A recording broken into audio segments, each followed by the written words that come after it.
Toss, Team Georgia, Team South Carolina, the captains are on their way to midfield. Yeah, and walking out with the Border Ball captains today for the coin toss is the Ronald McDonald House CEO, Frida Baker. Joining today's honorary captains are Braden Emery and his mother, Heather Emery. They are from Auburndale, Florida. Braden and his mother stay at Ronald McDonald House in Augusta while he receives cancer treatment at the Children's Hospital of Georgia. Braden will toss the coin today and is extremely excited to be a part of the festivities. Okay, y'all got any questions? Y'all will be white, y'all will be red. You guys are going to call the coin. Who's going to call it? You? Okay, this is a Border Bowl coin. A Border Bowl is a head, and that Ronald McDonald House is a tail. Ronald McDonald House is a tail, Border Bowl's a head. We got Braden, who's going to flip the coin for us today, okay? What's your call? You're calling heads. Okay, Braden, flip it on up, bud. There you go. It's a tail. You want to choose now? Choose the second half. We would like to defer. All right, Georgia won the toss. They're going to defer to the second half. You guys want the ball? Yep. Okay, what goal do y'all want? We want to kick that way. Okay, turn your back to that goal. You guys turn your back to this goal. South Carolina will get it to start with on this end right here. Have a good day.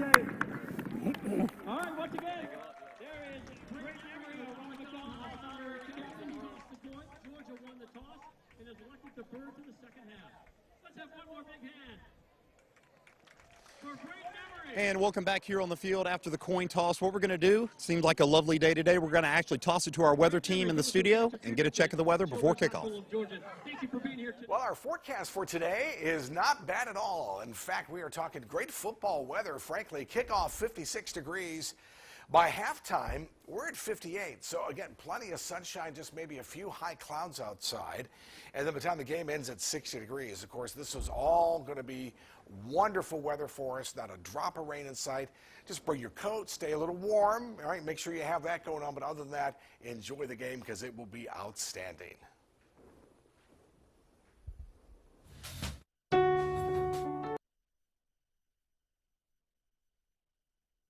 I'm Rick Busby with Busby's Heating and Air.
We are moments away from kickoff of Border Bowl 10. And let's get you to the 4 keys to the game, AB. Yeah, let's start with Team South Carolina. I think play physical. That's been a kind of a cornerstone of what they've done in this game, and that has definitely boded well for them. I think they've got to limit the big plays.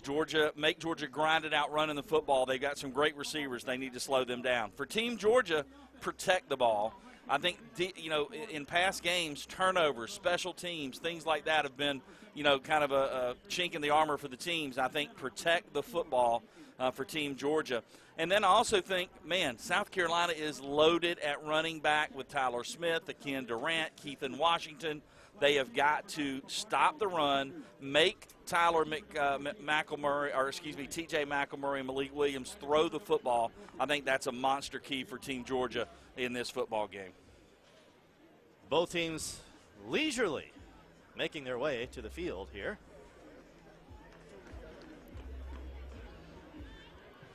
So we'll get you to your coaches matchup. Coach Team South Carolina, coached by D'Angelo Bryant from Silver Bluff. Team Georgia, Lee Hutter from Westside. Yes, Team Georgia is about to run on the field. Let's tell you, D'Angelo Bryant was a 4-year starter in his days at Silver Bluff as a player.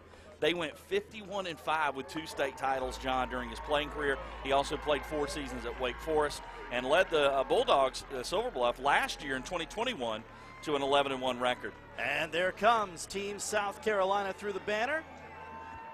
And we await the arrival of Team Georgia, coached by Lee Hutto. There we go, and Lee Hutto led the Patriots to their first home playoff game in 30 years in 2021. The win was also their first playoff win in 19 seasons. He's also been a head coach at both Washington Wilkes and Warren County, and he loves defensive football. And now would be a good time to mention this is the first time Border Bowl has been played in Columbia County. Welcome to Grovetown, everybody. Laney High School, the usual home of Border Bowl, is having a field turf installed.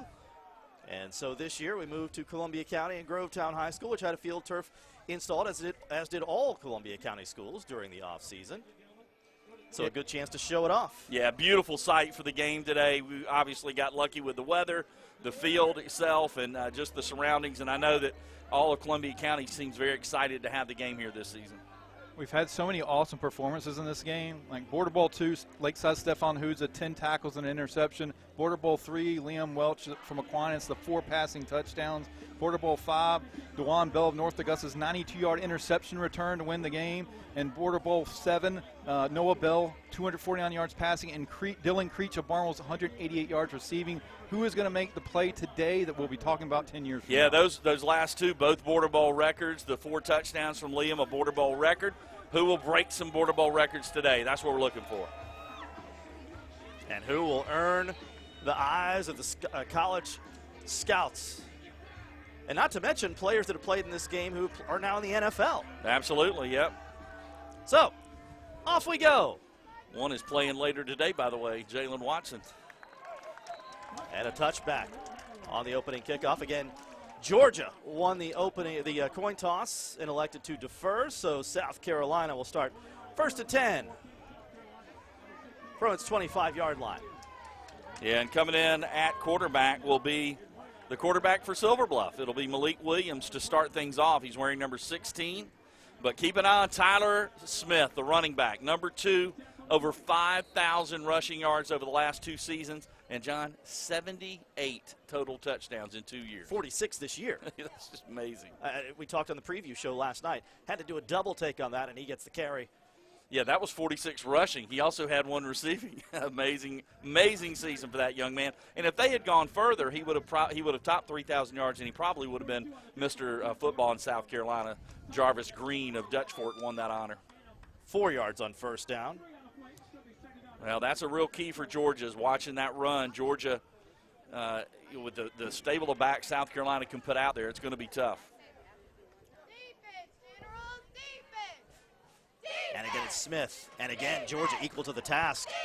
Nice play made by number 42, Devontae Babs from Thompson. Yeah, Babs was overshadowed a little bit by so many great players on that Thompson team, but there he says, hey, I'm here for a reason, guys. I can play. Makes a nice tackle coming across the field. So a very quick third down as this Georgia defense, and we talked about in the preview show last night, AB, we talk about offense a lot in this game. It's the defense that tends to shine early on. Williams on the run. He will be close. He's going to be about a yard shy from up here. And Babs was in there again. Yeah, Nathan pointed out to me, and I had forgotten this last year, Team South Carolina, less than 100 yards of offense in the game. It was the defense and special teams that won it for Team Georgia. He is about a yard shy. And we'll see what D'Angelo Bryant does here on fourth down. It's an all-star game. You never know. Well, it's an all-star game, and you're right. Most all-star games you may go for it, but this one is a different style all-star game, so they probably are going to punt it. Let's see. No punter on the field. Now, will they just try to draw them off here early in the game? Babs had all 3 tackles on those first 3 plays.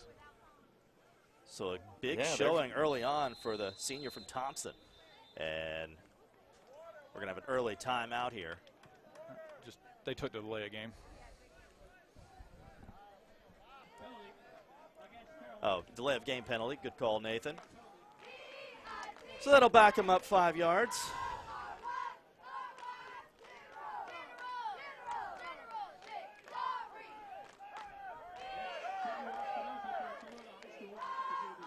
Samuel Espinoza is the punter for South Carolina. John Tavis Curry, get your popcorn ready here. Here we go. If there's one player on this field, well, I would say there are a few, but John Tavis Curry is one to watch, and he is standing at his own 32-yard line to receive the punt. No player from the CSRA has ever had a playoff run like John Tavis Curry did, leading Thompson to the title. And very smartly, D'Angelo Bryant doesn't punt the ball anywhere near him. And he goes out of bounds at the 33-yard line, so Georgia will take over. 1st and 10. Yeah, Curry, during the 5-game playoff run, he touched the ball 77 times for over 1,200 yards and 16 touchdowns in just 5 games. And in that state championship game in Atlanta, he set the tone early. And there was no doubt Thompson was going to win that game from the first time he touched the football. Well, teams kicked to him 4 times. He returned 3 kickoffs for touchdowns in the playoffs. And they're going to get it to him. Swing it out to Curry on 1st down. And there you see Curry, a 1st down up to the 45-yard line. There is a flag. Flag on about the 37.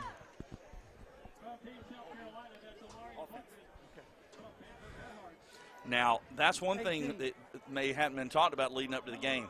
One strength of this South Carolina defense, they have got some great linebackers. When you look at their roster of linebackers, the 2 kids from Barnwell, That's a hold James on the Roman offense. Bartman, Down remains first. Bamberg Earhart, they've got some linebackers for sure. Flag was on Georgia, so back it up to the 28-yard line, 27-yard line. And the 4th linebacker I didn't mention, Chris Davis from Willis-Nelco, is the kid the coach said stood out to him most of some players he didn't know as much about in practices. Curry again. Big gain again. Up to the 38-yard line, a gain of 10. It'll be 2nd and 5.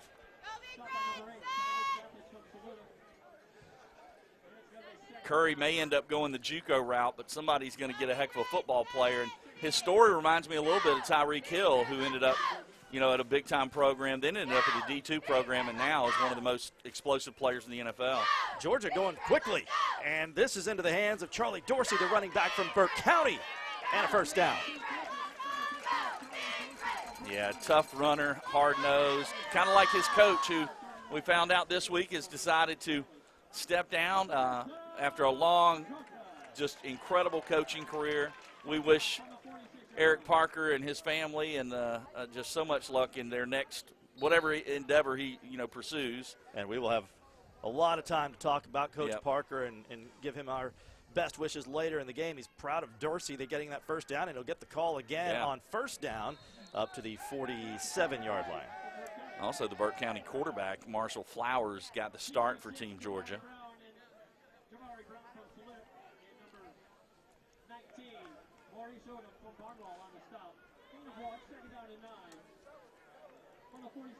There's a look at Flowers, the tall, lanky quarterback, who's also an outstanding baseball player.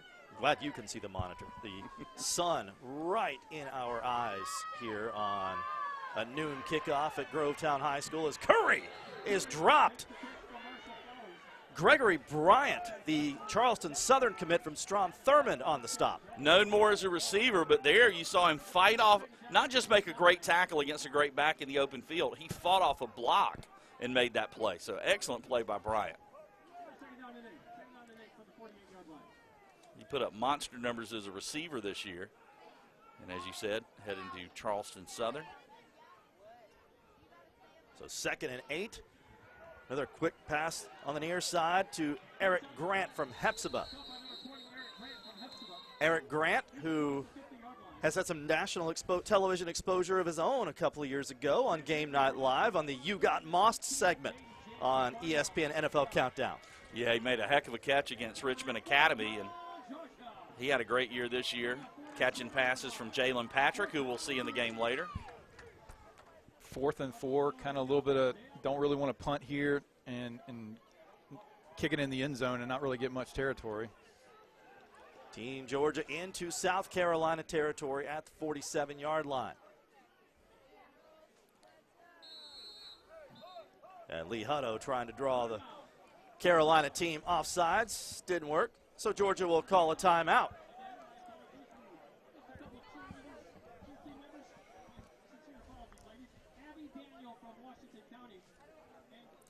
It's a good time to run down some of the interesting rules, AB, that we have for this game. And both coaches agreed on the rules for this contest. On offense, you can run from any formation except for an unbalanced set. You can be under center or in the shotgun. You cannot go in motion. Any pass play from any of the above formations may be used. Trick plays can be run with no limit, which is always interesting for this game. Yeah. You have no limit on trick plays. Yeah, and D'Angelo Bryant specifically said he loved how they didn't limit them in this All-Star game, how they do in some. They let them pretty much run everything. There's a few stipulations on defense we'll get to, but for the most part on offense, you can do what you want. In the meantime, Georgia will kick it away.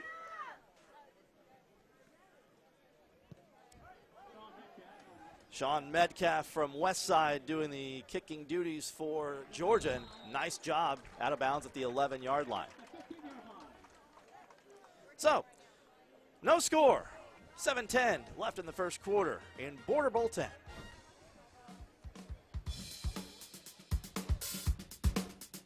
In the market for a new-to-you vehicle? Do it.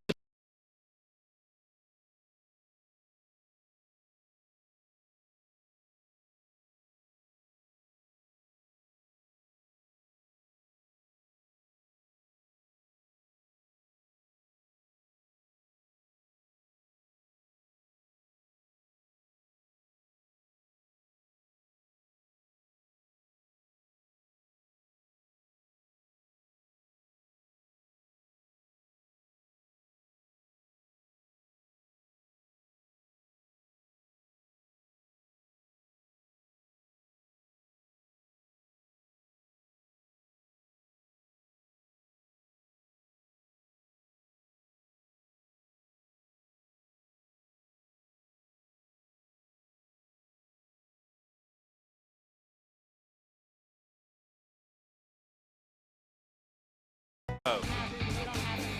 Hey. I do that all in middle school. A beautiful, balmy, spring-like January afternoon here at Grovetown High School. Border Bowl 10, 7:10 left to play in quarter number 1, and Team South Carolina about to regain possession after a couple of. And this is what happens in these all-star games, AB. The first 2 possessions are kind of feeling each other out a little bit. Absolutely. You know, these are all the best players on their teams and in their regions, and you're right. The first part of the game, a little feeling out. They've got a new quarterback in right now for Team South Carolina. Also in the game, keep an eye on Ken Durant, the younger brother of Mateo Durant, who played at Duke. Okay, so keep an eye on the quarterback, even though he's going to hand off on first down. That's Keithan Washington out of Denmark Olar. And a nice push by Durant, I believe. Now, that was Curry, DJ Curry from North Augusta. North Augusta, yeah. My apologies. Again, they've got so many good running backs. But you mentioned Keithan Washington, over 1,700 yards rushing, 26 touchdowns. He also threw for 8 touchdowns. He had 17 two-point conversions running the football. But getting back to Washington, dual threat quarterback from as he goes to Curry again, and Curry stealing the thunder here up to the 32-yard line. Washington out of Denmark Olar, and as we said in the preview show last night, if you had a fantasy football team that was a high school team, he might be your top pick. 11-21 on the passing, 1702 rushing, and 35 26 touchdowns, 26 passing, 9 rushing, 35 total touchdowns, and just his coach Jarvis Littlejohn told me he's the best player he's ever seen, and so far on 3 straight downs he hasn't had to do much but hand it off, and he doesn't have to because they keep gaining 10 yards on every play. Well, here's how good they are at running back and quarterback. They've got a 2,000-yard rusher on defense, playing defensive back, and the kid from Wagner Sally. So Carolina biting it off in big chunks now. First down at the 42-yard line. And another 5-yard gain on first down. These first down gains. Well, this is what Curry did all year. He's not John Tavis Curry going to bust out the 80-yard touchdowns. What he does is he gets about 5 or 6 every carry, just a hard-nosed runner. And Coach Bryant told me he really loved him during the practices, and I figured we'd see a dose of him at some point, and on this drive we have. And he's listed as the halfback on the roster, which you don't see used a lot in modern football. You got Durant back there too, though. Keep an eye on him, and this time it is going to be Durant. Oh, and the turf monster got him. Yeah, Durant slips and falls. Durant, he's got a few scholarship offers. It'll be interesting to see where he ends up. Of course, his brother had a successful career at Duke University and is now playing for the St. Louis, I'm trying to remember the name of the team, the St. Louis Battlehawks of the XFL. That's right. He was actually in camp with the Pittsburgh Steelers during the preseason. And impressed a lot of folks. Yeah, he did early on, and unfortunately didn't make the team, but getting his shot at the XFL. Well, because he tripped and fell, it's 3rd and 6. And it's going to bring a 4th and about 3. Curry again. Yeah, going to be 2 yards short. 42 on the stop for Team Georgia. That's Devontae Babs from Thompson. Yeah, Babs with another tackle. Now you're in position where it makes sense to go for it. Yeah, middle of the field, needing 2 yards. The way they've been running it on this drive does make sense. So long 2, closer to 3. Spoken like a true Georgia fan. Not Team Georgia, University of Georgia. And Washington will get the call. And he'll have the first down. Yeah, first down. At first he didn't get it, but that second effort on the spin, he ends up getting the first down. But there you saw his quickness getting to the corner. Well, again, 26 rushing TDs this year, 1,700 yards on the ground. And you see why there as he moves the chains for Carolina. 1st and 10 from the 47-yard line.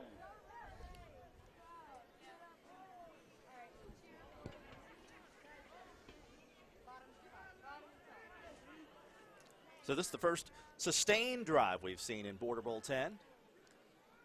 Carolina into Georgia territory.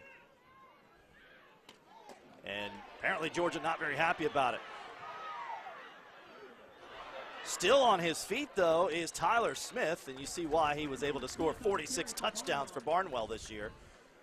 I still can't get over that number of 78 for 2 seasons. That is astounding. Again, when we were working on the preview show last night, I had to verify it through 3 different sources to make sure that number wasn't just something somebody put in. That's amazing. But on this, a loss of 4, even though he kept his feet for longer than most. Yeah, he ran for about 25 or 30 yards, but he was running backwards or sideways most of the time because of a good, nice surge by Georgia up front. So Carolina from its own 49, 2nd and 15. And back to the original line of scrimmage. 39 on the stop, Colton Smith from Brentwood. Colton Smith, the Anderson College commit. It was Tyleek Mathis from Saluda on the catch. So 3rd and 10. Yeah, Colton Smith fell in love with this kid when he was a sophomore at Washington County. He had 5 sacks in the game against Evans. Wears 47. He reminded me a lot of David Pollock, and former Georgia star. And Anderson's getting himself a kid with a really good motor. But the Georgia defense up to the task here. And it'll be 4th down, and Carolina, after an impressive start to the drive, will be forced to kick it away. Again, Samuel Espinoza, the punter from Saluda High School. Yeah, there's a look at Colton Smith. You can see well put together young man. Played a little out of position this year at linebacker. He's more of a DN and a pass rusher. Was transferred from Washington County over to Brentwood for his final season. Washington County had a coaching change. Good kick. And out of bounds at the 18-yard line. Again, they will not kick it to John Tavis Curry. Yeah, we both will punters have done a good job, yeah. We will kick it down to Matt Lane for our first Augusta Auto Auction sideline report of the afternoon. Matt. Thank you, John. That's right. We're here on the field with Frida Baker, our friend from Ronald McDonald House, CEO of Ronald McDonald House. And Frida, we couldn't pick a better day for some football, could we? Absolutely, a beautiful, gorgeous, sunny day. And we visited last year. It was a little bit colder than it is today, but a tremendous event, a wonderful all-star game, and obviously the Ronald McDonald House and McDonald's at the center of it, as 100% of the proceeds today going to the Ronald McDonald House. And can you kind of speak to what all that goes to and what that really means for an organization like Ronald McDonald House? Yeah, absolutely. We have a 23-bedroom house located about 300 feet from the Children's Hospital. So families who have critically ill children are able to sleep at our house. We provide 3 meals a day, and they're able to literally walk to the hospital and take care of their children and be at their bedside. And kind of day-to-day for you, I know we've talked about it in the past, certain highlights throughout the year. Can you kind of speak to what it means to you to be able to kind of walk in every day and see that kind of difference being made here locally? I think I have the best job in the world. I don't even think of it as a job. I'm so grateful for the difference that we make in the lives of these families. You know, they're going through the hardest time they've ever gone through in their life. Most of us never want to experience what they are experiencing. And for our staff, my team, I have a great team, and for us to be able to make a difference in their lives every day just by being kind and being supportive means so much to these families. It really does. And I see all the pictures and videos and emails I actually receive from the Ronald McDonald House for folks that are used to seeing that sort of stuff and they're not really sure how they can contribute or how they can step out and maybe make a difference. What are the different ways that someone can do that? One of our biggest elements at the house that I love is our volunteer program. We currently have around 75 active volunteers who participate on a consistent basis. Doesn't mean they come every day. Maybe one day a week, maybe one day a month, but we have so many volunteers. We could not do what we do without them. Also, meals. You know, like I said, we offer 3 meals a day, and they are amazing. The families that come in and cook for our folks, it means so much. And just 1 meal a month, if we have a consistent group of folks doing that, we never have to worry about what our families will eat. And what's the best way for someone to get in touch with y'all or figure out what exactly you guys have coming up here in the future, or to just communicate with you that they do want to help? The best way, of course, is to go to our website, which is rmhcaugusta.org, and there you can just click a link about if you're interested in volunteering, if you're interested in donating, if you're interested in providing a meal. Everything is on our website, and it's so easy, and we respond very quickly to those inquiries. We want to thank Frida Baker out here today, here for the Ronald McDonald House. Did the coin toss, now here with us, and we're going to kick it back up to you, John. Well, first of all, thank you, Matt. Thank you, Frida. And we couldn't be more proud to partner with the Ronald McDonald House every year. Georgia might want Frida to keep talking because while she was speaking, they moved the ball 50-plus yards into Carolina territory to end quarter number 1. A scoreless first quarter in Border Bowl 10.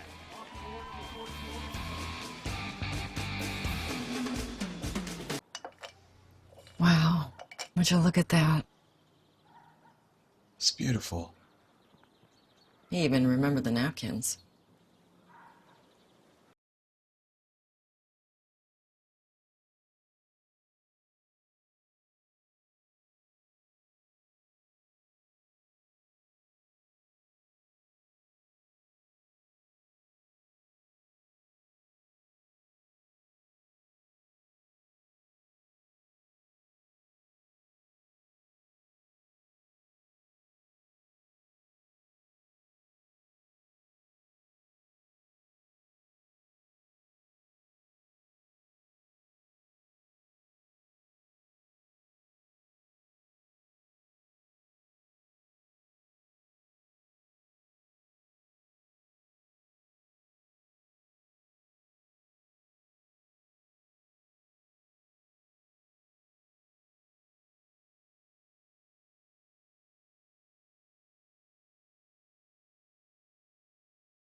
Yeah, he's well spoken.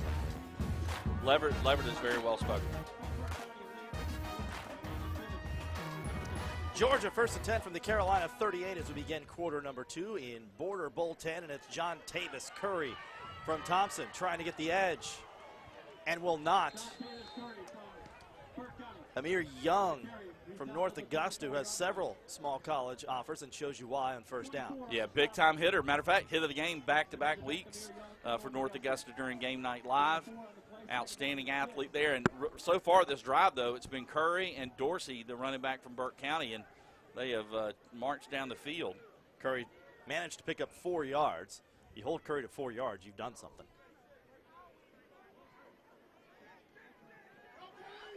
This time the carry goes to Dorsey, and Dorsey stopped for a loss of 1. Yeah, Dorsey, receiver and DB this year for Evans. He'll be heading off to Statesboro to play for Georgia Southern, and they just closing out a career there was Derek Canteen, another former Evans Knight who entered into the transfer portal, who we may see on Sundays at some point. You know what? I think somebody's going to get a steal in Derek Canteen. Led the nation in interceptions as a freshman, was an All-American, and tremendous player. So dueling Dorseys, KD and Charlie on this drive, and on third down, Georgia will aim for Eric Grant, the aforementioned star from ESPN, and a little too tall even for him. Yeah, Grant looks like he could play safety or linebacker. The big old wide receiver, big, strong, wide out. As a matter of fact, Georgia's got a few of those. Malik Leverett's a tall, rangy, athletic receiver as well. Georgia going to go for it here. Lee Hutto rolling the dice on fourth down. Why not from your own 37-yard line? And down he goes with a 1-yard gain. South Carolina will take over on downs. Yeah, Chase Brightheart with the big play, the Strom Thurmond. Matter of fact, he was the defensive player of the year in their region. And Chase Brightheart, excellent student as well, with a big play there for Team South Carolina. Yeah, Strom Thurmond, what a turnaround this year in the first year under Andrew Webb with a region championship. Yeah, and they started the year struggling. Their quarterback was out. When he came back, boy, they started putting people on notice. They jumped out to a 29-0 lead to Evans and ended up winning that game and went on a run after that. And we got a new quarterback in for Team South Carolina, and you talk about looking the part. T.J. McElmurray, about 6'4", 200 pounds. He's got a number of scholarship offers as well. 1,000 yards passing, almost 1,000 yards rushing, but on first down, he'll give it to Akeem Durant. I don't know if we've got a replay of that one, but, man, that move when he got the ball. Wow. Durant putting a defender on skates here. Watch this. Right as he – oh, that's the play earlier from Brightheart. Well, you can imagine it. Hit the rewind button on your DVR. Outstanding play by Durant. But, yeah, the quarterback, McElmurray, he is a kid that kind of came out of nowhere this year. He's an outstanding basketball player as well. And he has got some offers to play at a few different schools. Smith will pick up the first down. Yeah, with that first time, we'll sneak in the QBs by the quarter from the first quarter.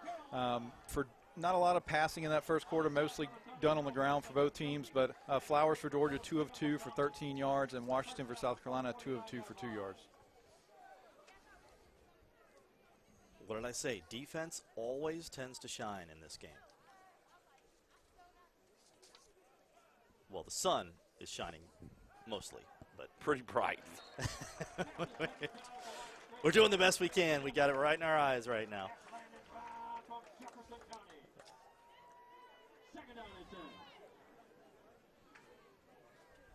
And as such, couldn't get a look at who knocked that pass down, but it was deflected, and it'll be 2nd and 10.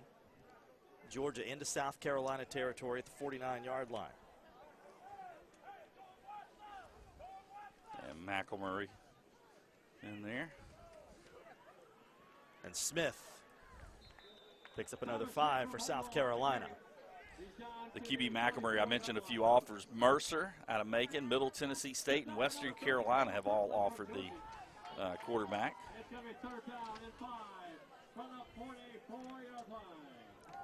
He's another one like Marcellus Brigham for Team Georgia that's an excellent basketball player. And a lot of these players do play on their basketball teams and have taken time off or worked double duty this week to practice for this game and also play for their basketball teams. 3rd and 5 for Carolina from the Georgia 44. Smith again, this time in trouble. And brought down, and the ball is out. Could we have a scoop and score? We will. Dorian Foots from Swainsboro. Well, kind of fitting that we get to call his name out because he was incredible this year for Swainsboro, over 130 tackles, and he was outstanding in the state championship game. And they're just trying to fight for extra yardage, and Smith loses the ball, and Foots is right there. Could not tell who knocked it out, but Foots on the recovery. 53-yard fumble recovery for a touchdown. And Georgia strikes first. It may have been Colin Moore of North Augusta. I'm with you. I'm not exactly sure, but it looked like Moore might have been the guy that got to him first. And we'll get our first look at Will Hadaway from Lakeside on the point after. A little iffy on the snap. But the kick is true. He's rarely iffy on the kick, though. He's pretty good. He is one of the best. That's why he's here. 7-0. Georgia on the board first.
Yeah, 31 out of 32. 21 out of 32 in the regular season were touchbacks. Oh. Hey, y'all know what he's trying to say? I don't know.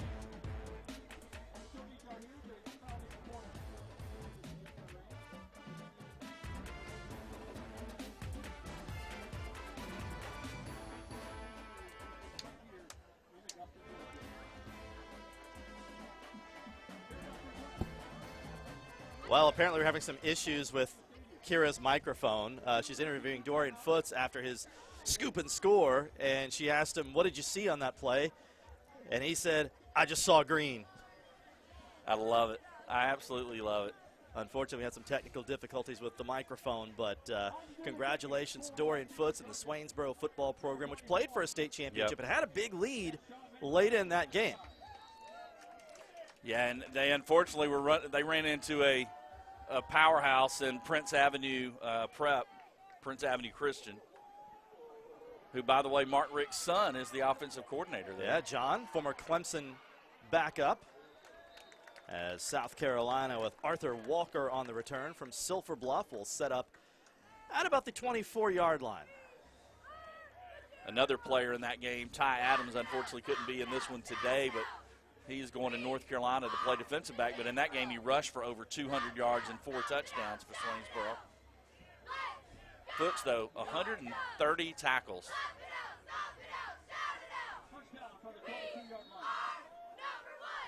So Carolina from the 23-yard line, down 7, 9 minutes to play in this first half. Yeah, Tyler Smith, just a case of he got hit at the line of scrimmage and was just trying to fight for extra yards. We see that a lot, and lost the football, and Dorian Foots was the right man in the right spot at the right time and took it to the house.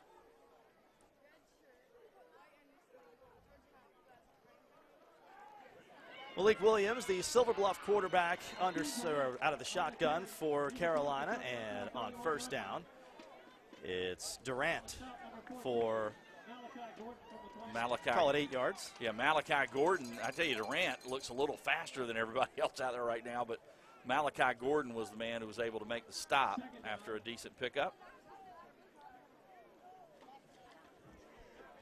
Yeah, with Durant, Smith, Curry, a great stable of backs. And you can obviously run Malik Williams or Keith in Washington. And that's one thing D'Angelo Bryant told us when he put together this roster is the depth on this offense at quarterback, at running back. Georgia has the wide receivers. Yeah. Malik Williams on the carry, picked up another first down for Carolina. Yeah, Malik Williams, big-time athlete. And we talked in the preview show last night.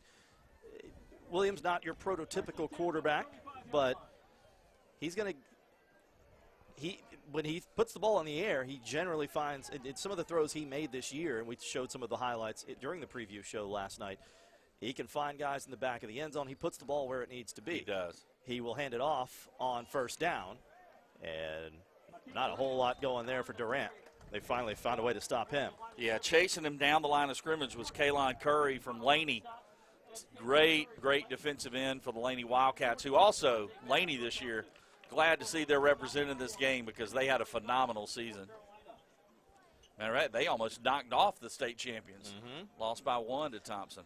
That was the game that started one night and was suspended by weather, and then was picked up a couple of weeks later, I guess, and Thompson ultimately prevailed, but Laney put up a big fight in that game. Gave, honestly, Thompson a better fight than anybody other than Burke County this year. And there you see Williams trying to put the ball where it was going, but it's broken up. And on the stop for Georgia, John Howard. ABL, stage is yours. Yeah, it wasn't a bad pass necessarily, but Howard was in great position, and love that this kid had such a big senior year. He's a great kid, always has a smile on his face, big-time receiver and return man, but he also was an outstanding defensive back, and he was his region's basically athlete of the year in their region, and a tremendous year for Harlem, and they reached new heights this season as well, and John Howard was a big reason why. Yeah, first playoff win in school history. What a job Mark Boyder has done with that program. And on 3rd and 9, down goes Malik Williams. Yeah, Landon Brown. Second time we've called his name, Landon Brown, with another nice play. And so they may have thought of going for it from the original line of scrimmage, but now backed up to the 30-yard line, D'Angelo Bryant will punt it away. And well, he's done a good job today in his role, but you don't want him to be the star if your team's South Carolina. And again, just trying to punt it away from Curry. So what's the over-under on number of times Jontavis Curry touches a punt today? Well, I'll say one mistake will be made, and he'll get one because they're not planning to get it to him. That's for sure. I remember when Devin Hester was at the University of Miami, and Tommy Bowden was coaching at Clemson, and they asked him, "How do you keep Devin Hester from returning the punt for a touchdown?" And he said, "Don't kick it to him." Well, when Deion Sanders was at Florida State, there were a couple of games where he was making motions with his hands and looking at the crowd as he was about to return the punt. And after the game, one of the reporters asked him, said, "What were you doing with your hands?" He said, "I was trying to get the crowd. Do you believe they're thinking about kicking to me? This is crazy. Why would they kick to me?" Flowers keeps on first down for Team Georgia. And Curry is a lot like that, man. Every time he touches, we say it a lot, you're on the edge of your seat. He's the first player in a long time, maybe since Gator Green, where it literally, and we've had great players, but in terms of electric and can take it to the house, we haven't had one in the area in a long time like Curry, that on every play you literally are on the edge of your seat thinking he might take it to the house with that speed and that quickness. 7 yards for Flowers on first down. And Curry will be stopped and bottled up at the 32-yard line. And one thing I'll credit Thompson's coaching staff, Curry had more rushing attempts in the 5 playoff games than he did in the 10 regular season games. They really split time with him and their young sophomore, Trey Jeffrey, and they kept him fresh. So during the playoffs, he had not really played, but probably half a season. So he was raring to go, and it showed. I was going to say it showed. Yeah, it was very smart. They knew they had a weak region schedule, and they weren't going to need him. And Thompson has a state championship celebration coming up here soon at the Depot downtown. It was originally scheduled for right before Christmas and was postponed. And Georgia will be off the field. And we're trying to get a number on who made the stop there. They're giving credit here in the stadium to Jabari Brown from Saluda, or from South Aiken. Yeah, there were a couple of guys in there. I think Jaden James might have got there as well from Barnwell, number 18. Either way, it's a stop for South Carolina, and Georgia will kick it away. Yeah, Matt Caff, who a great place kicker and punter. And WJBF scholar athlete. So the grades are good as well. And great kick and a good bounce for Georgia. So South Carolina will take over at its own 24-yard line. Yeah, down by Kevin Douglas. We'll see him at receiver for Team Georgia as well, the Aquinas standout. Not the first Douglas to come through Aquinas. No, and not the first to go play college ball. John Douglas was the first. Then, of course, Brendan Douglas, who... Never heard of him. Yeah. Had some great moments at the University of Georgia. And now Kevin Douglas. That Douglas name has been around that program for so long. Also, there was a Joseph Douglas. They've had a lot of them over there. So Georgia with 4:11 left in the first half. This is, you know what? Never mind. I'm not going to say it. Don't say it. Let's just say we're moving right along. Well, Keithan Washington is back in, and now they've got, you talk about two studs, DJ Curry, 1,500 yards rushing, and Tyler Smith with 2,900. So you've got 4,500 yards rushing. Oh, and throw in Keithan Washington. That means you've got, 6,300 yards rushing with those three guys in that backfield. Not too bad. Personal foul penalty there on Georgia. Gave him 15 yards. Thank you, Nathan. Also, John, about close to 90 touchdowns between the three. And it's a 3-yard gain on first down. Yeah, Curry is that kind of battering ram. You give it to him a few times and then maybe hit a big one with either Durant or Tyler Smith. I think that's sort of the game plan. And, to his credit, that's what D'Angelo Bryant, he said, that I know that Coach Hutto loves smash-mouth defensive football and running the ball, and that's exactly what we want to do as well, and that's what they've done.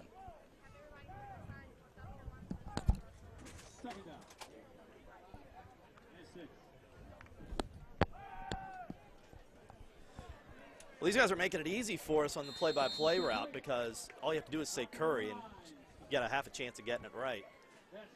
As Georgia's up to the 46-yard line on third down, bring up 3rd and 4.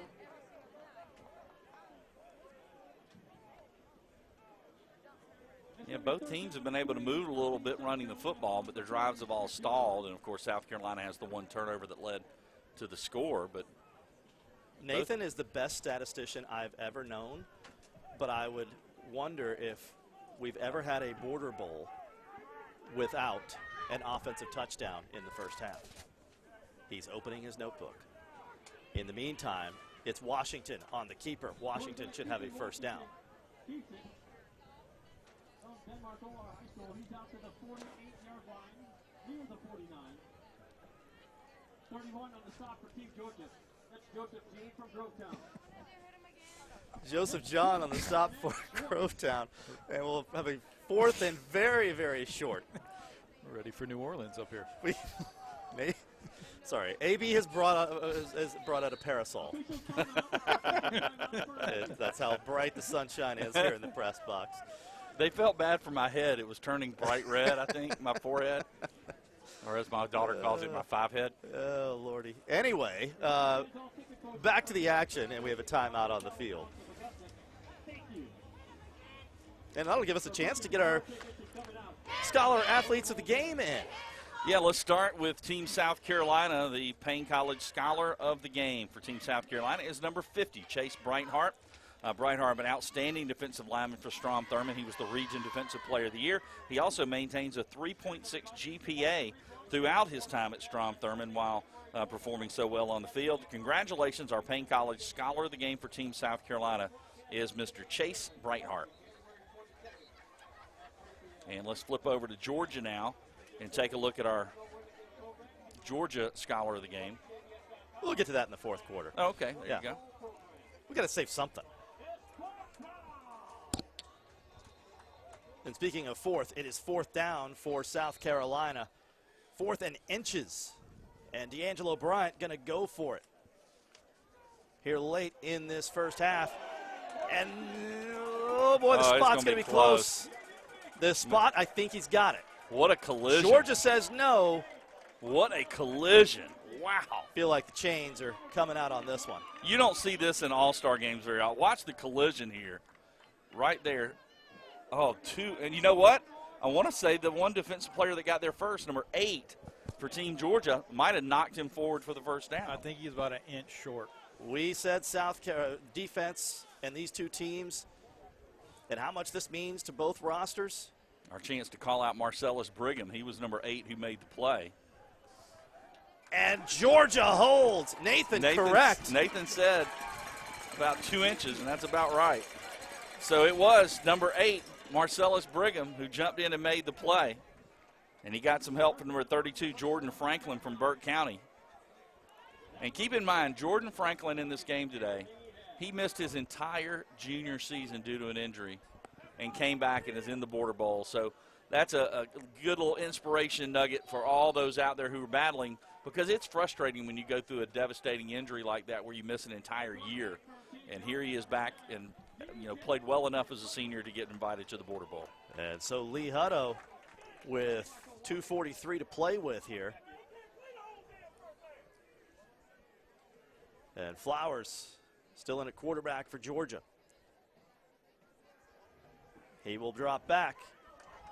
They want a big chunk of it immediately. Leverett. What a grab! What a catch by Malik Leverett. That's why he's going to East Carolina, folks. Wow. Now, he didn't put up monster numbers this year. They didn't have a QB to get him the ball, but as a junior, he caught 77 passes for over 1,300. And for his career, John, 195 catches for over 2,500 yards and 19 touchdowns. We do have a player down.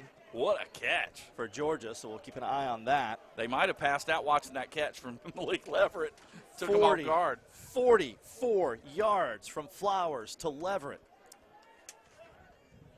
And 1st and goal, Georgia. Man, what a, just an incredible job reaching out. I just thought it was going to be an incompletion. Well, while we check on the injury for Georgia, we want to recognize today here at Border Bowl, we are honoring our member of our WJBF family, Marlena Wilson, who died suddenly right after Christmas this year. In fact, we were in the process of planning this game when she passed away, and it's in the couple of weeks since, I can just tell you from a personal experience, it has been in immeasurable times that somebody has come to me and said, what do we do about this? What do we do about that?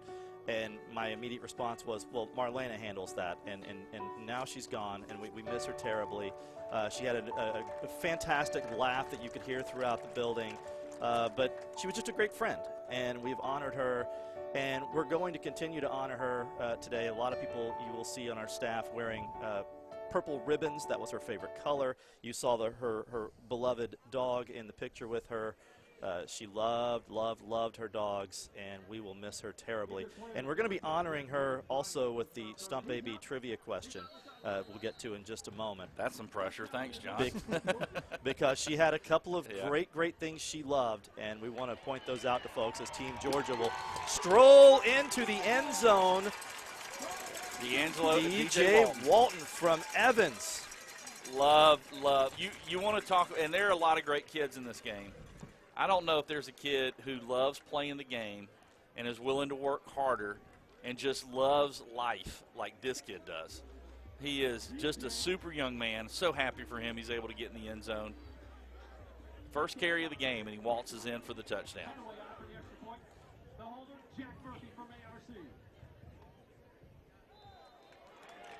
And the extra point is up, and it is good.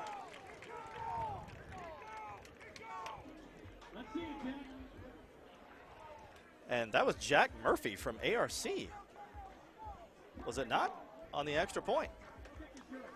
All right. Well, I mean, I think it's Will Hadaway. Was it Hadaway? Yeah, 21. It was Hadaway. Oh, I thought it was 16. Murphy was on the hold. My bad. Okay. All right, so let's go back to the as Georgia takes a 14-0 lead with 2:22 to go. Let's go back to the Stump AB trivia question, which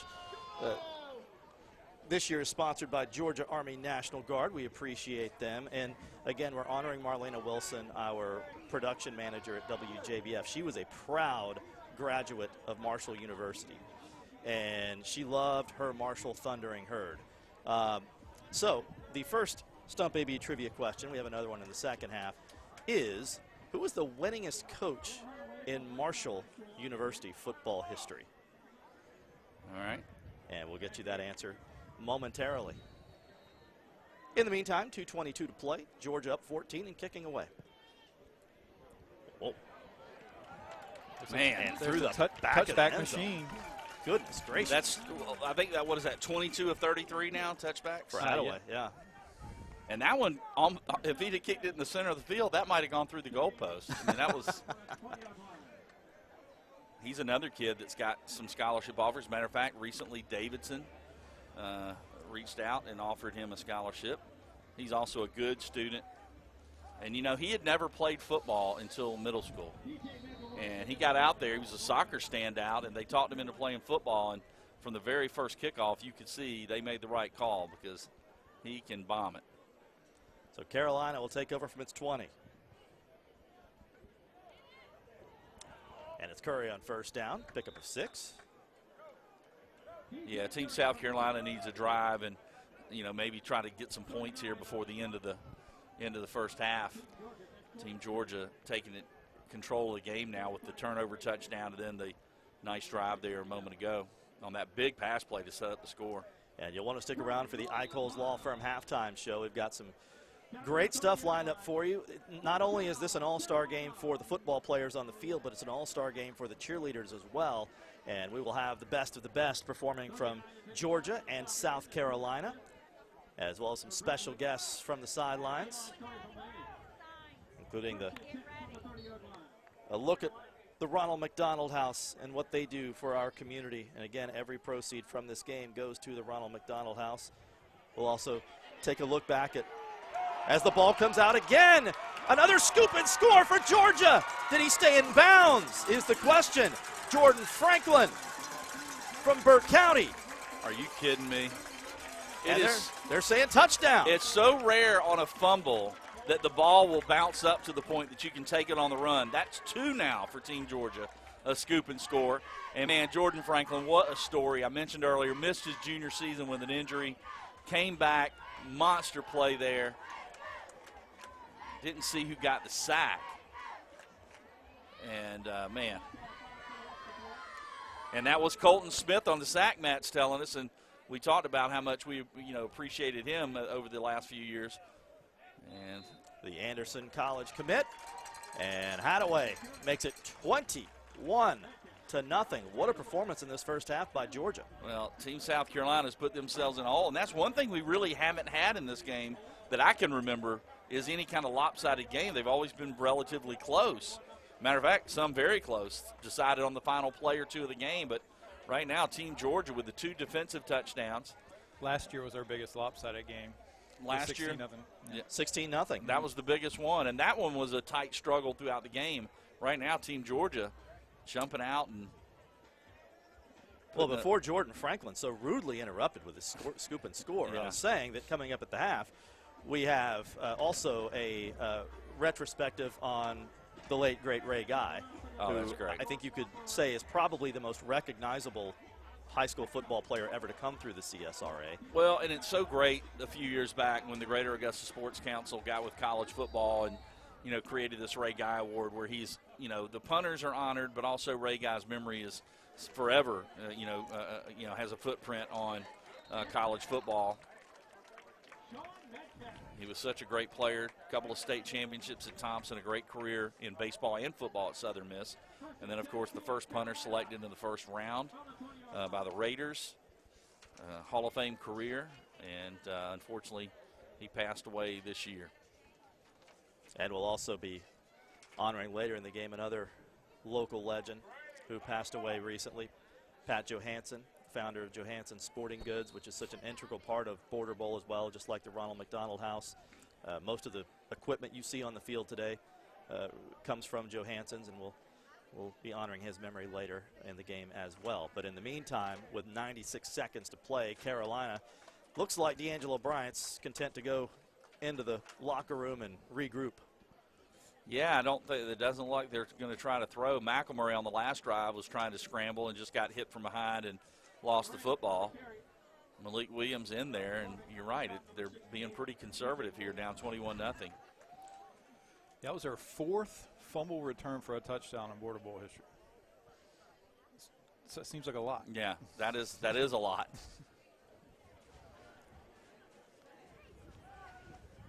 Fourth all time?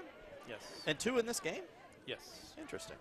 Yeah, one of them, I think, was recovered at the goal line and in the end zone. That was Border Bowl 1, wasn't Kid it? from Lakeside. White. Yeah. White. Yep. So the clock stops with 55.6 seconds left. And be careful here if you're Carolina, because Team Georgia could get the ball back.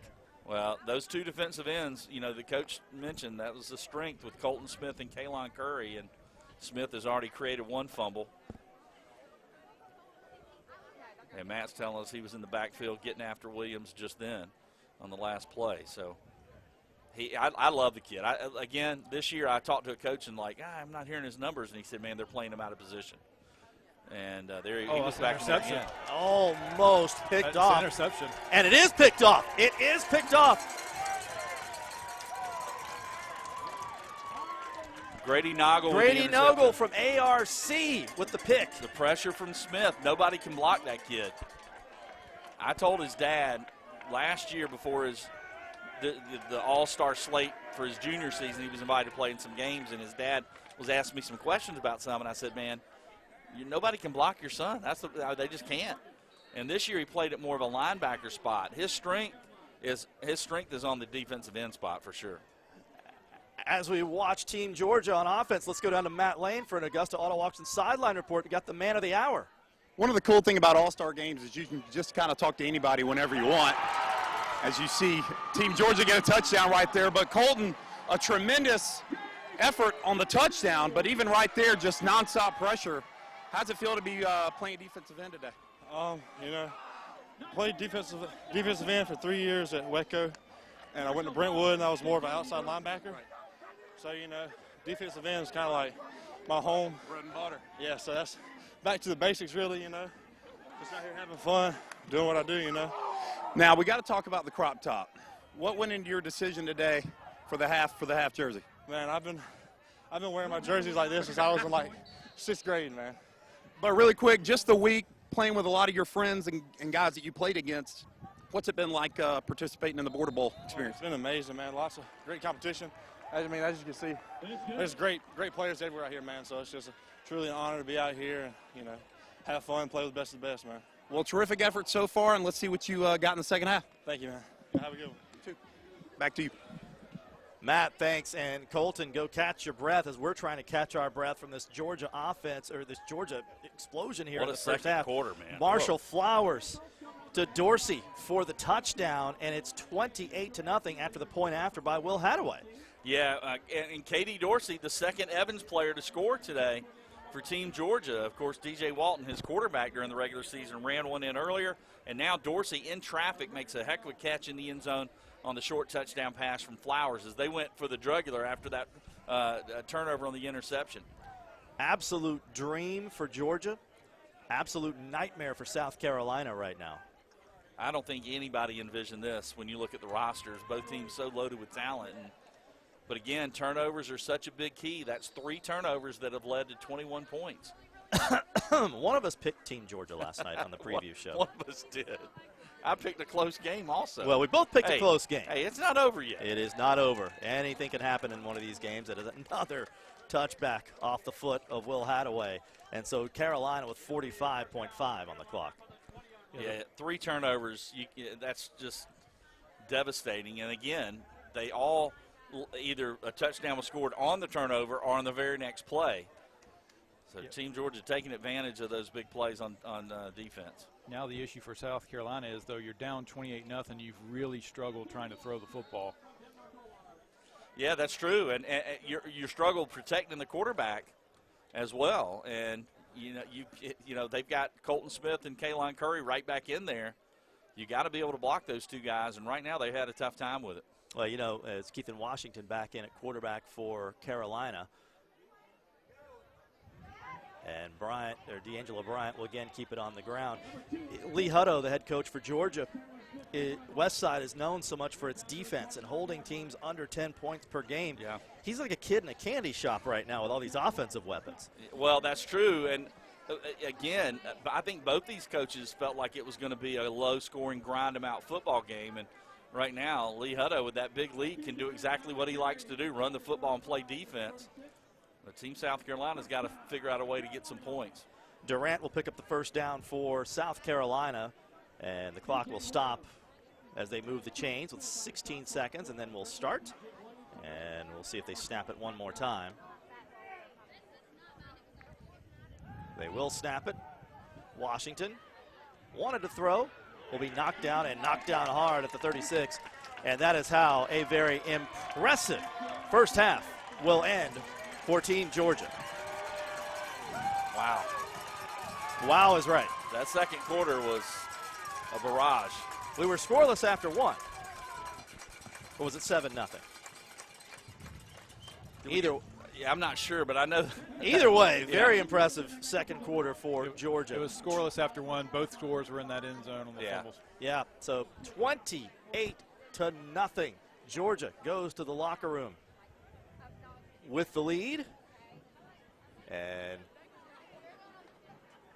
we have Kira Goldstein for the Augusta Auto Auction Sideline Report with the leading head coach of Team Georgia, Lee Hutto. Coach Hutto, 3 scores off of turnovers. How pleased are you with this team right now? I mean, I can't ask for any more than what we've done. You know, the turnovers are huge. Every time we forced a turnover, we got points off of it.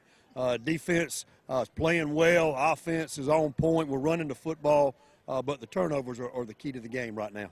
There's still a second half to this game. What is your message to the team to keep them focused and coming out here playing strong? Well, we got to finish. I mean, they got really good football players over there, and they got a great coaching staff. I know they'll make some adjustments. We got to go in and make some adjustments and just come out and finish the game. Thank you so much, Coach Hutto. All right, thank you.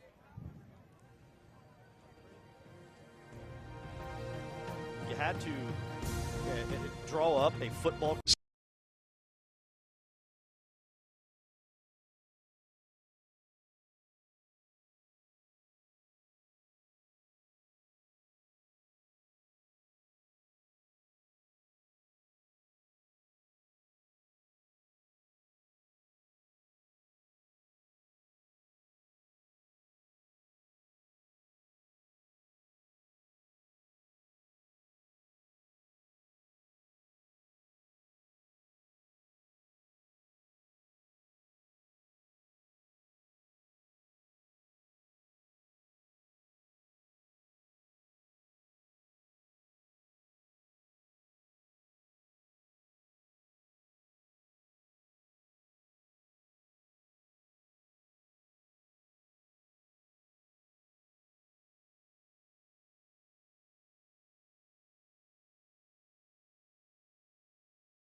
And welcome here back on the field for our Eichels Law Firm halftime show here at Grovetown High School, where Team Georgia is up 28-0 over Team South Carolina. And for over 35 years, the Ronald McDonald House Charities of Augusta have been helping sick children stay close to their families and to the care and resources that they need. Ronald McDonald House is the official charity of the Border Bowl, and let's learn more about their mission. The Ronald McDonald House is a home away from home for families of critically ill or injured children. Provide housing for them, and we provide 3 meals a day, at one of the worst times in their lives when they are going through things that most of us really never want to go through. The organization does plenty to help around the community, and at the end of the day, the most important thing is taking care of families. If we weren't here for these families, where would they go? If you've got a child in the hospital and they are critically ill, the last thing you want to do is leave their bedside. You really, really don't want to leave them, because what if you do and the unexpected really does happen and you're not there? And so we are literally 300 to 400 feet from the Children's Hospital, so you can actually come home, take a shower, try to sleep for a little while, and if something were to happen and you got a phone call, you can literally be back over there in 5 minutes. The Ronald McDonald House tries to make sure families' needs are taken care of in the time that they're staying, and the families appreciate it. That's the sweet part. That's really where the love comes in. People so many times say, I don't know what I would have done. It was at a low point in my life, and you were there for me. You were like a family to me. You sympathized with me, you empathized with me, and you really gave us, part of the strength to go on and do what we did. You can stay, one night, maybe come into town for a treatment, or you may be here we've had a family that stayed as long as 1 year and 3 months before. One of the things that helps the Ronald McDonald House is its volunteers. Plenty of people from around the community lend a helping hand. My staff, of course, love each one of them and so appreciative of how we work together every day as a team. But the volunteers really is a big piece because, they don't work here. They don't have to come here. They can choose another organization, and yet they choose us consistently and on a regular basis. And that means so much to us, and that volunteer base is growing. The Ronald McDonald House is special, and that's why at Border Bowl, all ticket sales go to Ronald McDonald House Charities of Augusta.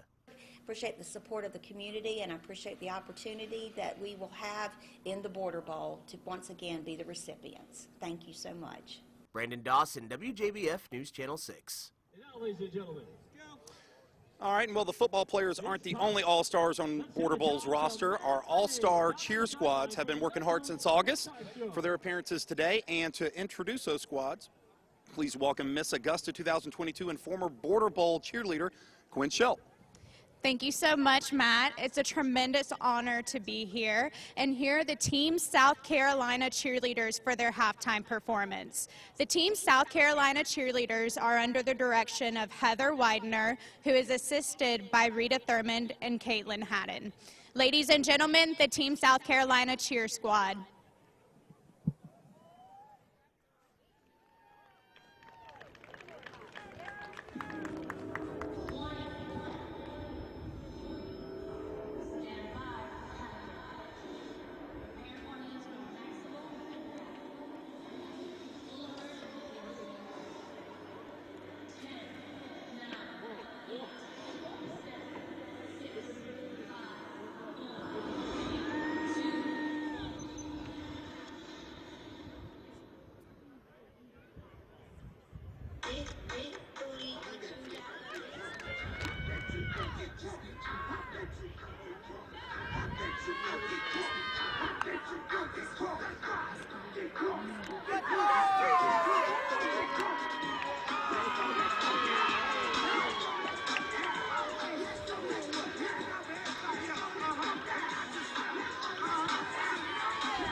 Ladies and gentlemen, let's have a big hand for Team South Carolina Cheer Squad. Thank you to the Team South Carolina Cheer Squad.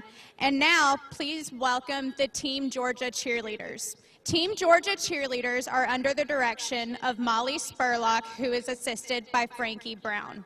Ladies and gentlemen, the Team Georgia Cheerleaders.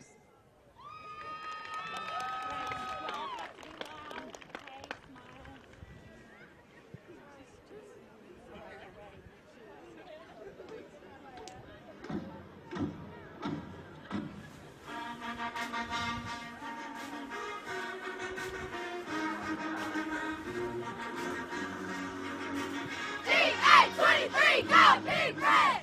G823, go Big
cheerleaders. These athletes have trained for this day since August 2022.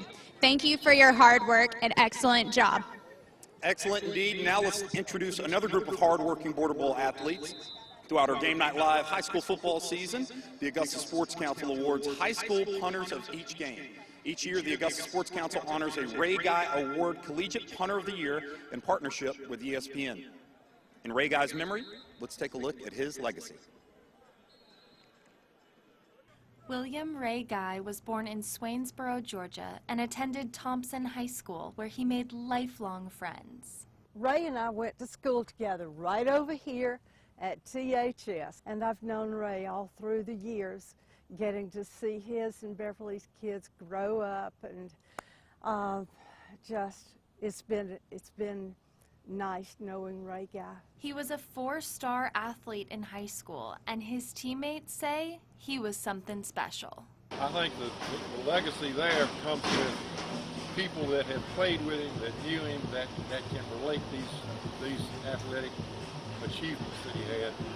Though he would go on to become an NFL legend, his high school coach recalls impressive moments early on. He kicked off and punted, and Ray made so many tackles on the kickoffs, they're afraid he'd get hurt.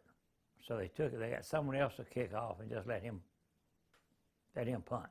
His love for football got even stronger in college as he became a star punter and kicker for the University of Southern Mississippi. He was a humble person. He wasn't a show-off.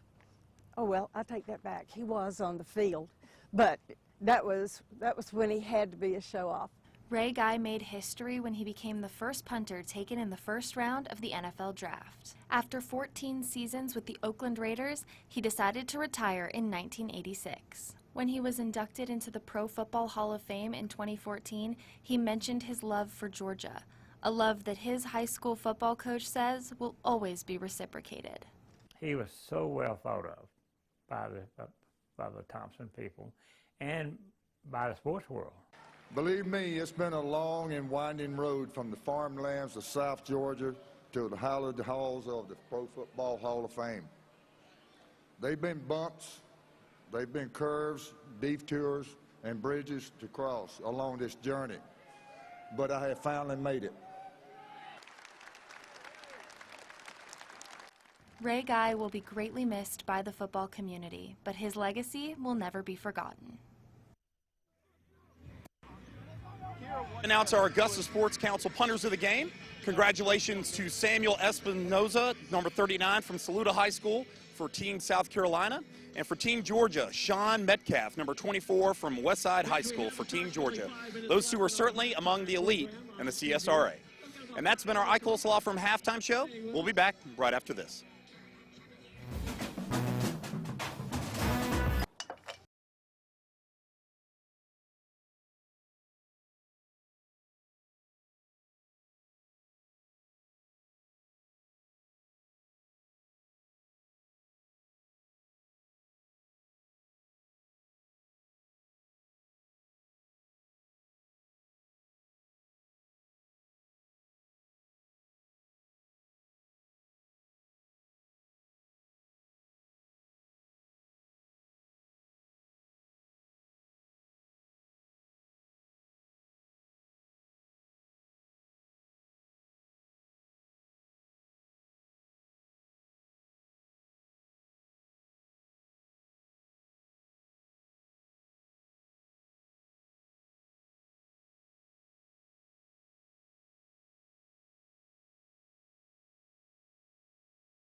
I'm Kira Goldstein on the field getting ready to kick off the second half of Border Bowl 10. I'm here with South Carolina head coach D'Angelo Bryant. Coach, ball security was an issue in the first half. What was your message to the team to fix that in the second? Well, the biggest thing, obviously we're taking care of the football, and we pretty much gifted them. So our biggest thing, we just talked about was let's go out here the same way that they put up 28 points. We got to believe that we can do the same thing too.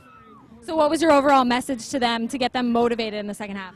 We just got to believe. We know who we are. These guys are picked on this team for a reason, and we're playmakers just like Team Georgia. So we hope that Team South Carolina can come out and make the plays that we know that they can make. Thank you so much, Coach Bryant. Good luck. Thank you. AV, John, back up to you. Kara, thanks, and D'Angelo Bryant, thanks for the time. And AB, the stat to Kira's point that stands out from the first half to me, Georgia ran 25 offensive plays, 28 points off of that. Yeah, stunning. And, again, they got 21 points off those 3 turnovers. The number that's scary for me if I'm a South Carolina fan, they only had 5 yards passing in the first half. They're going to have to throw the ball some if they're going to be able to, get back in this football game. So 28-0. Georgia with a commanding lead as we get ready for the second half of Border Bowl 10. Kickoff is next. Georgia deferred will have the ball when Border Bowl 10 resumes.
(28-0). South Carolina trails Georgia and kicking off to Georgia to begin this second half. And Jontavis Curry will take it in the end zone. It'll be a touchback. Georgia will start from its own 20. And we began the second half with our QBs by the quarter, Nathan. Yes, for South Carolina, Washington was 3 of 3 for 5 yards. And then we had, for Georgia, we had Flowers was 4 of 5 for 86 yards and a touchdown. And QBs by the quarter brought to you, as always, by our friends at Culpeper Ace Hardware. So Georgia starts 1st and 10 from its own 20. Yeah, Flowers with 2 big pass plays, the 40-yarder that set up the touchdown to Leverett, and then the touchdown pass to Katie Dorsey after the 3rd turnover. Yeah, 4 of 5 for 86 yards in the first half was Flowers. He'll go to Curry on 1st down, and Curry will have 6, bounces off a man, still on his feet, and he'll be pushed back for a gain of 5.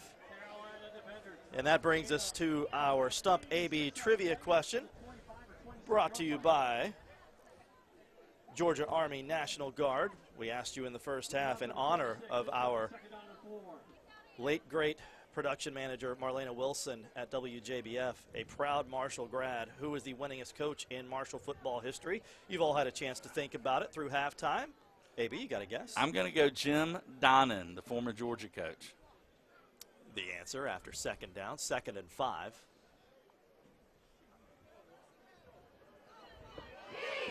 It'll be a 1st down up to the, still pushing, to the 40-yard line, a gain of 15. We've seen Dorsey do that a few times on Game Night Live. It was Charlie Dorsey from Burke County at 32 yards in the first half and got half of that on second down and a first down for Team Georgia.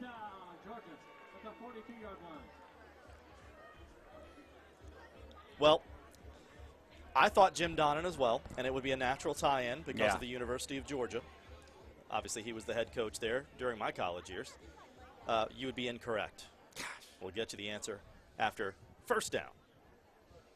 And it's Curry. And Curry with room. Curry, 12, 15. Into South Carolina territory at the 39-yard line. He is so fast. He hits the hole at full speed, and all his movements are at just a speed faster than everybody else. I mean, we saw him as a sophomore at ARC, and I just remember thinking, wow, this kid is something special, and what a senior season he had for Thompson. Well, we mentioned as we were talking during the Eichels Law Firm halftime show that South Carolina desperately needs a 3-and-out. That is not going to happen. They desperately need a stop here, but instead, Georgia will swing it out on the near side to Kevin Douglas from Aquinas. Yeah, third different receiver now that has caught a pass from Marshall Flowers. Douglas with 9 receiving touchdowns for Aquinas this year and a big pickup of 7, second and 7. They're going so fast we can't get the trivia answer in. Well, I just tell the people I got it right, and let's just move on. I don't think that's how it works. Curry on second and 3. And he's going to be strung out and dragged down. Okay, the correct answer is AB. Bob Pruitt, who took over for Jim Donnan. He took over. Coach Donnan came to And Athens. you know, Nathan said, was it the guy who was there, the Randy Moss, they had a couple of great quarterbacks during that time too, Byron Leftwich. It's going to be third down. And that's who it was, Bob Pruitt. Yeah, Chad Pennington was the other QB. I'm much more excited about the second half trivia question. I'm just going to tell you that. When you said Marshall, I almost just said Gator Green, who Matt just mentioned too, just right out of it, because I was like, okay, it's going to be local, Gator Green. When I first thought of the question last night, I immediately thought it was Jim Donnan. I did too, because he was successful there. I mean, that's what led to him getting part of what led to him getting the job at Georgia. Now Georgia takes a timeout. We have plenty of time to talk about the trivia question. Well, Team South Carolina's got to figure out. The problem is if you focus too much on the run, Georgia has shown you they can go downfield with the pass. Plus your defense is on the field. You need the offense out there trying to get some points. Things are not going their way right now. They need to stop here on third down, and they need to hope Georgia will go for it on fourth down to give them a chance to get some good field position. You're looking at 3rd and 7.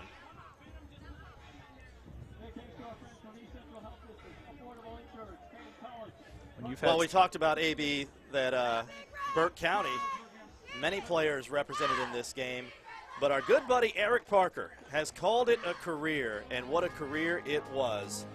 Eric Parker, a coach in the CSRA for the last 26 seasons, first at Laney, then at Burke County, and of course the 2011, I should say, state championship at Burke County. Decided to hang it up and retire this week, and he told us he's not here today, but he did tell Kira, who interviewed him this week on the day he retired, that he would be watching. So, Coach, we hope you're doing well.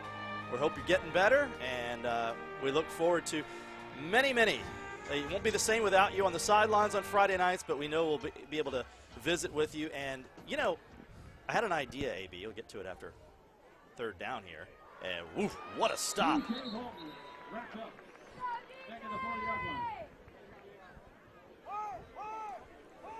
Got to punt this ball. That was Izzy Glanton. That's your guy, AB. Yeah, really like him. And you see, not the biggest linebacker, but in there putting his head right where it needs to be. Made a nice stop there. Scott Skadden is doing the PA announcing here today at Grovetown for Border Bowl. He is the architect from WJBF of all things Game Night Live and Border Bowl. And he loves when you and I just spitball and come up with things for him to do here in the booth. I think next season, if Eric Parker's still watching, on a Game Night Live where one or both of us has the night off. Yeah. Eric Parker, guest analyst. Oh, I'd love that. Yeah. I mean, not that I don't want you to be there, No. even if I'm not there. I'd rather have Eric Parker be than me. Kevin Douglas on the stop and the flag down. Ball's going to be down inside the 2-yard line.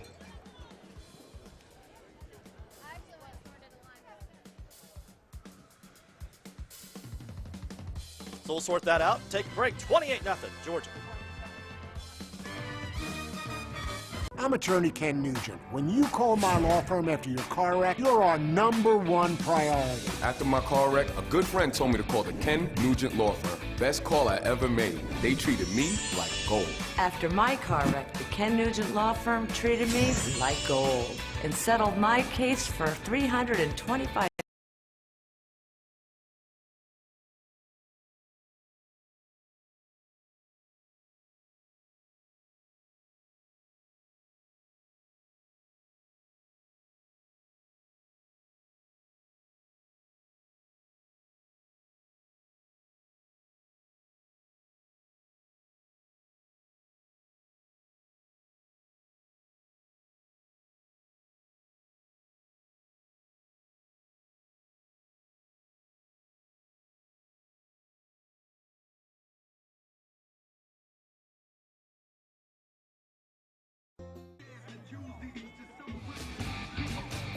We're going to do it over here. Okay, perfect.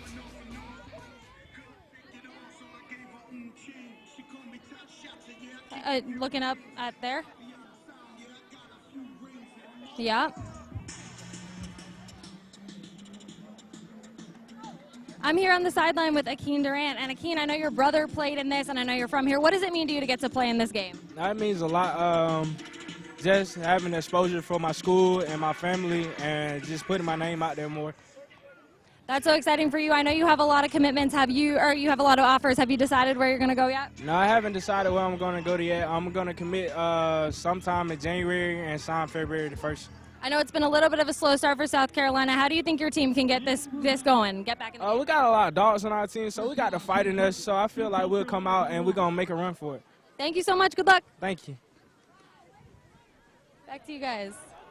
Kira, thanks. Not ideal starting field position for South Carolina, down 28-0 from its own 1-yard line. And can we talk about the punt by Sean Metcalf from Westside? Yeah, perfect punt, 37 yards, but it was ideal because it landed at the 2, which is what you need to do. You didn't need to kick it in the end zone. And, John, you mentioned the field position. In 7 offensive possessions in the first half, they averaged the 24-yard line. They would have given anything for the 24 on this one, although they do get some yardage there 13. to get them. Yeah, 13 to get them out of the back of their own end zone. And this is McElmurray trying to get the edge. Does. First down. Here comes South Carolina up to the 31-yard line. There's a flag. Yeah, I think it might have been a legal forward pass. Yeah, I think he was at the 15 when he threw that ball. Well, they're pointing at Georgia, though. They're going to give it to him. He tossed it forward to Talon Washington. Which is his entire body's got to be across that line. So Talon Washington was the man who caught the ball and able to run it up to the 31. So South Carolina with a couple of nice plays to start this drive. 1st and 10 at the 26-yard line. And they've got McElmurray, who is probably the better of the two quarterbacks in terms of passing. They just got to give him some time, and there he slips. Boy, again, the turf. You know, I know you're a fan of the turf. Well, I said this earlier. I love the grass in terms of how it feels. I know the players like it. I just think the aesthetics of how it looks, the turf looks great for TV. You read what the NFL's doing, right? What are they doing? They're getting rid of the turf. Oh, are they really? Because of injuries. You know who the biggest proponent of that is OBJ. Yeah. Odell Beckham Jr. has been the guy griping about it. Every time somebody gets hurt, he tweets out, that they should get rid of it. Well, I get it from a high school standpoint because of the costs of upkeeping the grass fields and things of that nature. But I prefer grass. Yeah, the NFL is getting rid of that. There's a certain kind of artificial turf that's older, that's not as safe, that they're getting rid of. Because, of course, the dome stadiums are still going to have turf. Yeah, remember when they tried to grow grass in the Astrodome? That didn't work very well.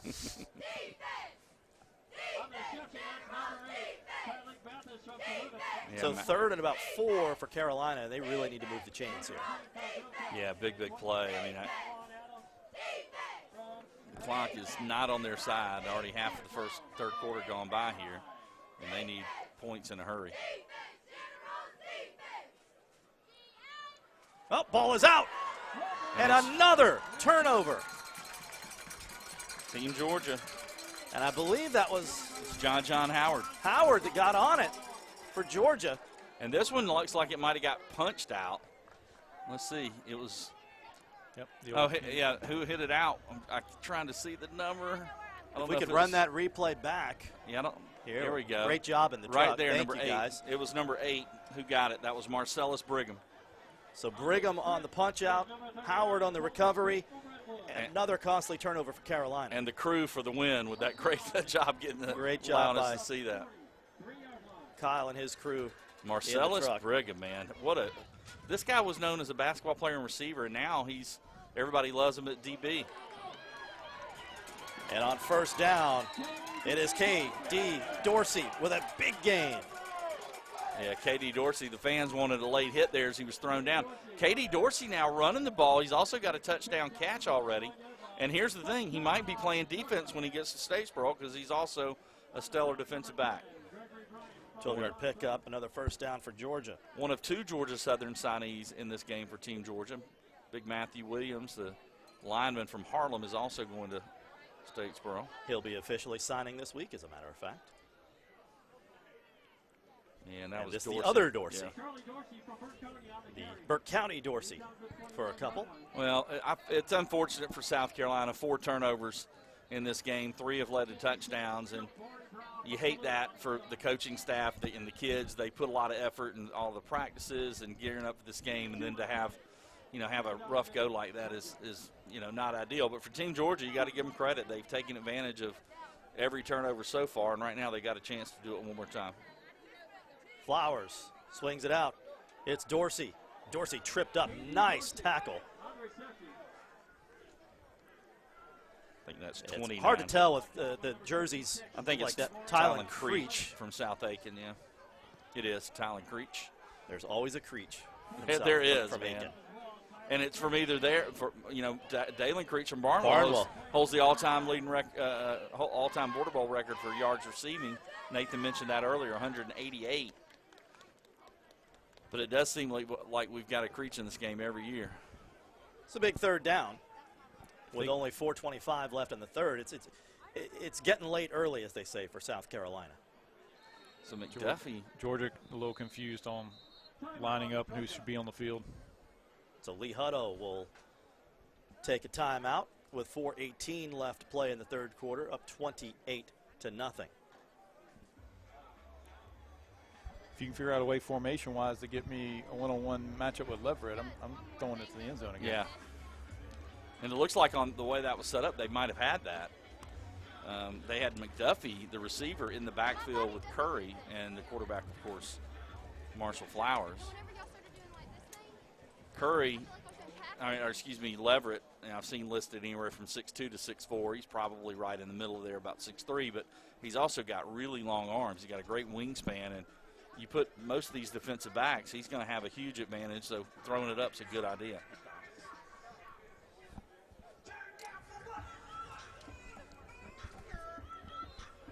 Well, while we have a second, folks, let me remind you, you can mix and match 2 of your breakfast go-tos, like a sausage biscuit, chicken McGriddle, sausage McMuffin, or hash browns, for only $2.19. Top it all off with a bold and delicious iced coffee for just $1.69.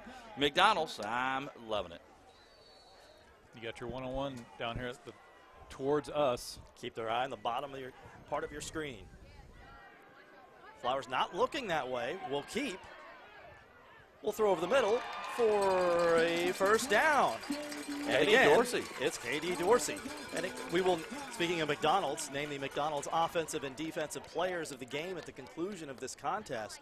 And both Dorseys are making a name for themselves today. K.D. having himself a game. Touchdown catch, a nice run a moment ago, and now another catch. And, yeah, you're right, Charlie Dorsey's run the ball well. Marshall Flowers, that man, has had a good game as well. Yeah, Flowers doesn't put up a ton of yards passing during the season because they're so balanced and run the ball at Burke County, but he's extremely accurate with the football. Yeah. Georgia in the red zone. Well, and also he's got the experience. He's a 3-year starter, and that means a ton. And sort of a busted play there. Yeah, Dorsey tried to spin out of it, but he could not do so. Team South Carolina's Jaden James of Barnwell on the tackle. A limestone commit. Yeah, they're getting a good player there. They've also offered his teammate as well, Maurice Odom, who's another linebacker from Barnwell.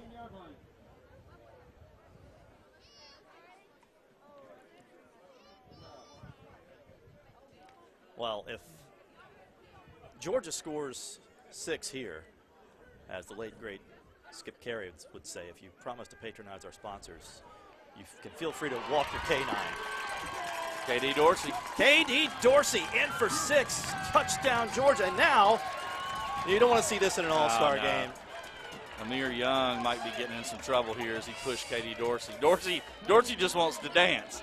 Malik Leverett came in there to defend Dorsey. Dorsey's just ready to dance, So a flag will come in for an unsportsmanlike.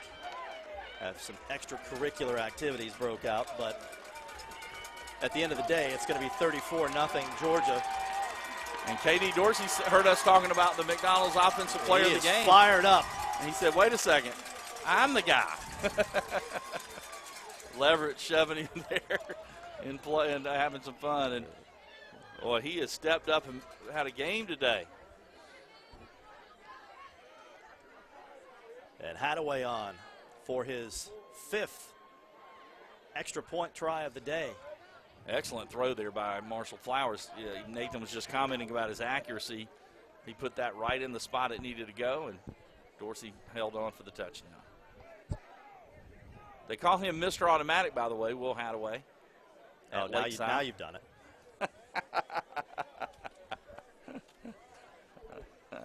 Officials taking a long conversation here. Hopefully nobody did anything that would make him get kicked out of this game. Well, I got a second. We can look at that touchdown again as Marshall Flowers put it right on the spot to on the defense. There you see Flowers. Have an ejection. He is ejected. And we can see the end of it. Wasn't quite that quick. Yeah, Dorsey pushed a little bit too, and then when Young got up, he shoved him from behind. So I think they both should be penalized probably for it. You think offsetting? I would think so. It was offsetting penalties, but what the referee signal was the South Carolina player was ejected. Is out? Okay, yeah. Oh, okay. Well, his was more egregious, but his was also more retaliatory. But, that's usually what happens. That second guy, everything slows down and the referees see it. And Dorsey was also, in his defense, was trying to get up as well. The officials have gone over and discussed things with D'Angelo Bryant, South Carolina's head coach, and Metcalf will actually be taking the extra point from West Side for Georgia. They heard I cursed Will Hadaway. Will, I'm sorry, man. I did not mean to do it. Metcalf, Hadaway, it doesn't matter. Either way, it's true, and it is 35-0. And with that, we'll take it down to Matt Lane for a very special Augusta Auto Auction sideline report. Matt. Thank you, John. That's right. We're down here on the field with a very special family. I have Steve, Pat Jr., and Kim Johansen from Johansen Sporting Goods here for the Border Bowl. A pillar in the community, Johansen Sporting Goods has been around forever in supporting high school athletics in Georgia and South Carolina. Can you give us a bit of history about Johansen Sporting Goods? Yes, we've been in business since 1969, so that's 53 years in the surrounding CSRA community. And we've been supplying athletic field equipment and apparel to the surrounding areas for all the high schools and rec departments. And Pat's certainly no stranger, not only to the Border Bowl or Game Night Live, but really just a pillar in the community.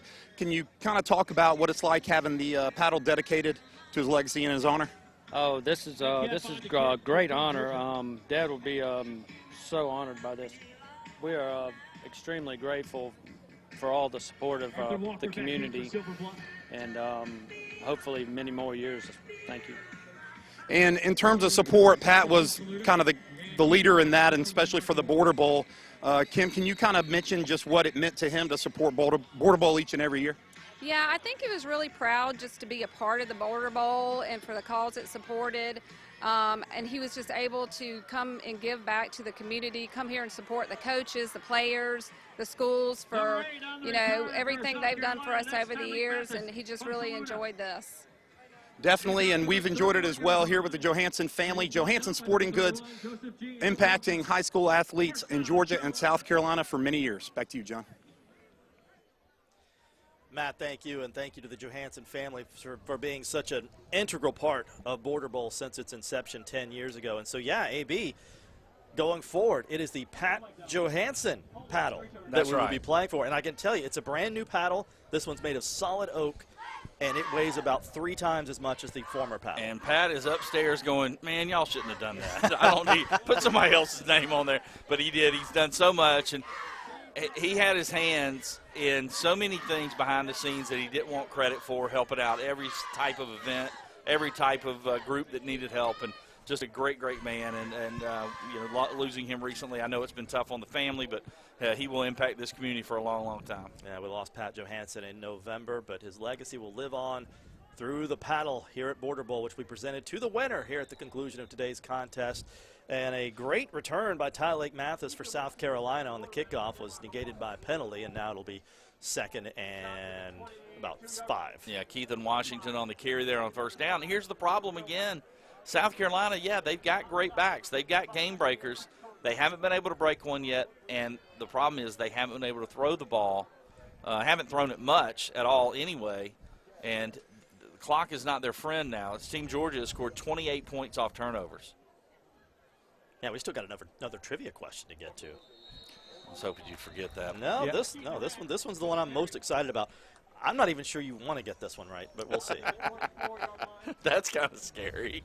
I know we talked about this a little bit before the game. Besides that one sustained drive, South Carolina's really not been able to run the ball very well. And I think you thought they would be able to run I did. I thought their stable of backs, coupled with the fact that Georgia, their stars were more on the outside on that defense, and I thought South Carolina would be able to move the ball and keep the ball away from Team Georgia's offense, but they haven't been able to do that because of the turnovers. Again, 4 of them that have turned into 28 points for Team Georgia. And South Carolina, let's be honest, does not appear to be in too much of a hurry. Well, one thing that Team Georgia has done that I'm sure South Carolina is pretty happy about, Colton Smith's not on the field right now because they have not been able to block him when he's lined up at defensive end. Colton Smith in the mix for our McDonald's Defensive Player of the Game. Don't forget, at the conclusion of today's contest, we will have the McDonald's Offensive and Defensive Players of the Game. We'll have the East Central Health District Hit of the Game, the Powerade Play of the Game, and, of course, the presentation of the Pat Johansen paddle. Yeah, it's going to be tough to select all of those things other than the paddle. You know, right now looks like it's going to Georgia unless South Carolina can mount an amazing comeback. So 3rd and 7. Washington in trouble. Chased. Ball out again. This time South Carolina. I think that was a pass. I think he threw it down on purpose, and there's going to be a flag because of that. Intentional grounding? Intentional grounding, yeah. He threw the ball down. It didn't come out. So I think it should be an intentional grounding. I haven't seen a flag. Yeah, he dropped the flag. Yeah, there's a flag. flag. Is. Okay, right at the spot. There it is. Landon Brown had a sack and possibly even a safety if Washington kept moving back. On the offense, good call, loss of down. Head official all over. Half the distance. And, of course, that means loss of down as well. Our lead official, Mark Attaway, today. Well, and the problem is now South Carolina is all the way back at the 1-yard line again. And they're punting. Be careful here. This is where Curry is just licking his chops, hoping they can get one to him. He's at midfield. They're finally moving him up some. The problem is they've been kicking low-line drive kicks, and he's been too far back. He needs to come up at least 10 yards, 15 yards more than he's been. Well, now Samuel Espinoza with his foot on the back of the end zone. And Curry at about the 35. He's going to – oh, no, he let it hit. Now he picks it up on the bounce. Look at Curry. Wow. Out of bounds at the 24. He is something special, man. He lured them in and made them pay. Yeah, it looked like he was going to let it bounce, and then he did something that most coaches would say, no. He grabs the ball. If you watch on the replay here, he grabs the ball, but he's still able to pick up yardage. He's just so quick. Watch John as he let it hit. Okay, I'm not going to get it. Nah, let me get it. And then he goes up the sidelines for some nice yardage. From a coaching standpoint, that reminds me of Kirby Smart last year in the national championship game with Keely Ringo. Yeah. Like, no, get down. No, great job. Go. Yeah. So 70 seconds left here. And D'Angelo Walton is in at quarterback. There's Curry again. inside the red zone to the 19-yard line. Well, credit this Georgia offensive line. They've done a good job tonight, too. Georgia's been able to run the ball a little bit, and they've also given the quarterbacks time to throw the ball. D'Angelo Walton, not necessarily a natural quarterback, but really had a special year this year for Evans. Was an all-region player. Matter of fact, region offensive player of the year. Good athlete, and like I said, you won't find a better kid anywhere. And he'll keep it again, just short of the first down. Pickup of 1. Yeah, a couple of players, including Jabari Brown of Saluda, in on that tackle. And that will likely be the final snap of this third quarter.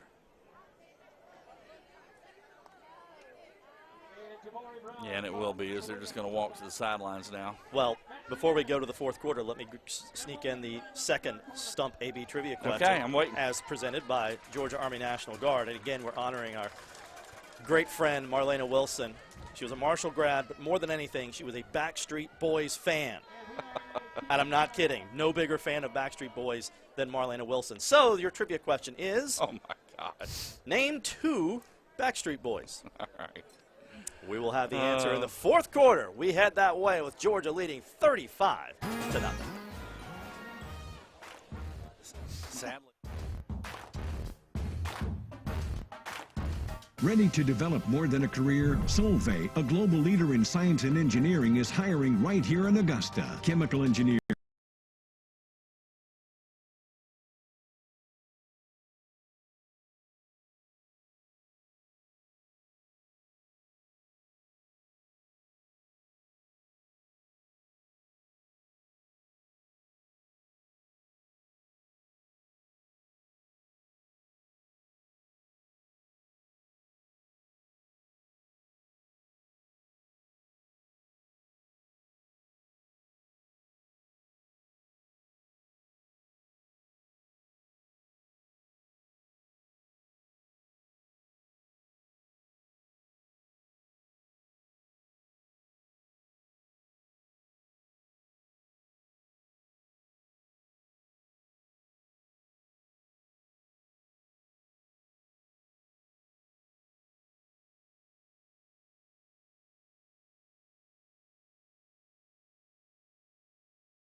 Career. Gotcha.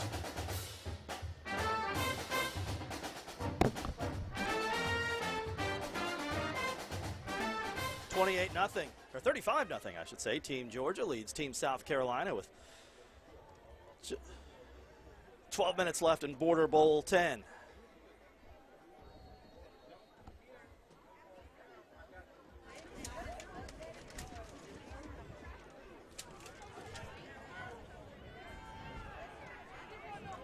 And Georgia from the 30 or 19-yard line, and did he get in? Stepped out of bounds, down at the 6-yard line. So we'll keep it here for 1 second. We're going to check in with Matt Lane here in a moment, but with Georgia at the 6-yard line. I think Coach Hutto is honoring what this kid has done this year and trying to get Curry a touchdown, giving him the ball. And Curry almost got it. He stepped out of bounds, though. I did not see this coming, AB. After the play unsportsmanlike number 2 on the offense, just first unsportsmanlike, we'll replay first down. That'll back Georgia up. And with that, we will go down to Matt Lane, who has our very special guest and our host today, Chris Hughes, the athletic director for Columbia County. It's Augusta Auto Auction Sideline Report. Hey, Matt. That's right, John. A familiar face for Game Night Live viewers. Chris Hughes, director of athletics here for Columbia County. And what do you think of the game so far? Well, it's a little unexpected. Georgia's really playing well. South Carolina's got some turnovers that's hurt them so far. But, both squads are pretty good, and we was just hoping for a little bit more competitive game. Perfect day out here. The sun's out. It's almost too nice to even play football. We were talking about it before. But moving the game to Columbia County this year, got to say, man, love what you've done with the place. Well, our Board of Education and our superintendent's really done a great job of making sure that our facilities are top-notch. And we're just, glad you guys could come out and experience our facilities here at Grovetown High School and what we have to offer in Columbia County.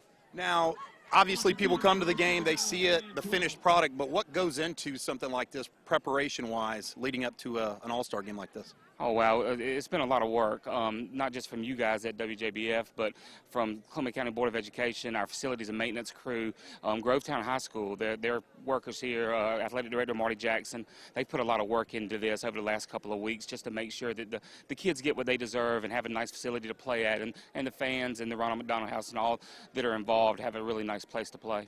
And the family and volunteers throughout, we've seen since we've been here broadcasting. Chris Hughes, Director of Athletics here at Columbia County. Thanks for joining us. Thank you so much, and enjoy your time here in Columbia County. Absolutely. Back to you, John.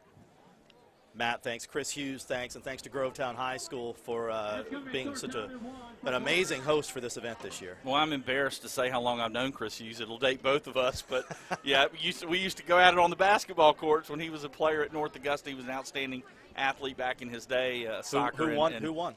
Well, I think we split, really. I do. Now, he had a much better game with me at North Augusta. I think I might have had a little better at Lakeside.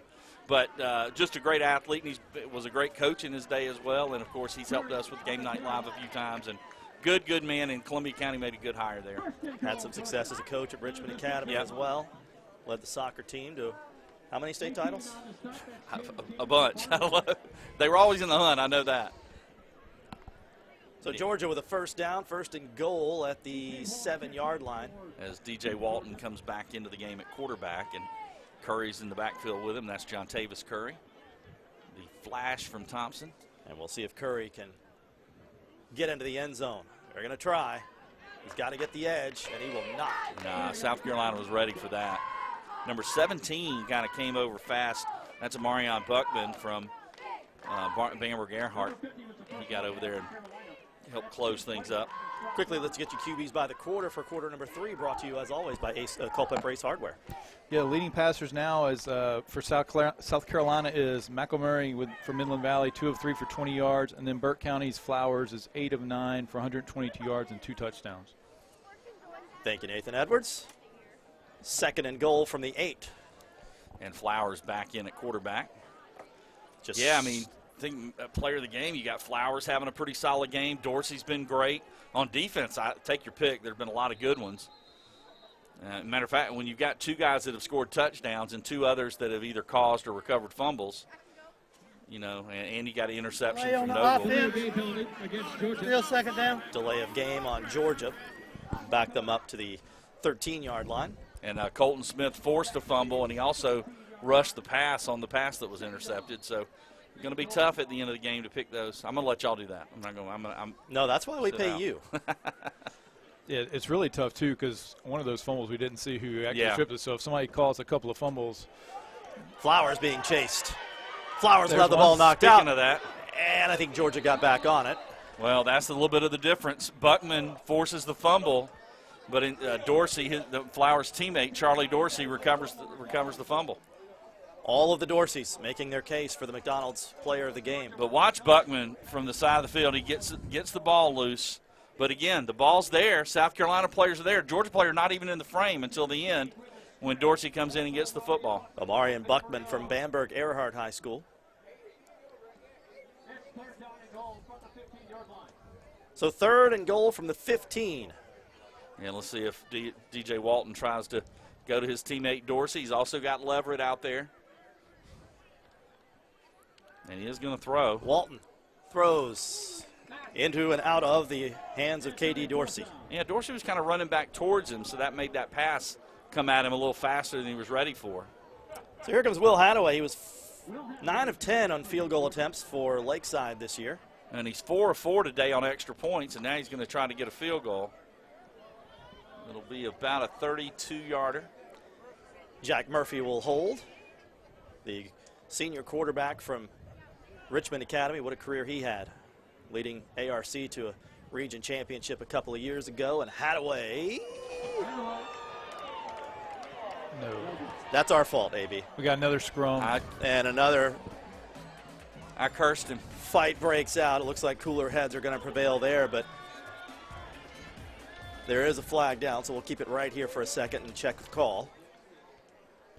Maybe a post-possession penalty. Yeah, Greg Grace and Laney in the middle of that. But, again, and I did see somebody trying to play Matthew Williams, and they're trying to play peacemaker. But, look, this is an all-star game, and they are having fun, but this still is an aggressive game.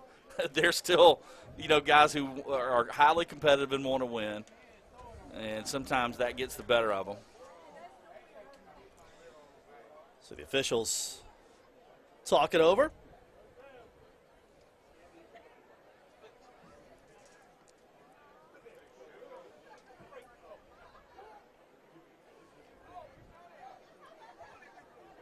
After the play was over, personal foul on the receiving team will penalize that after the spot of the ball for the touchback. So there you have it from Mark Attaway. We'll step aside. 35-0, 9:14 left to play in quarter number 4.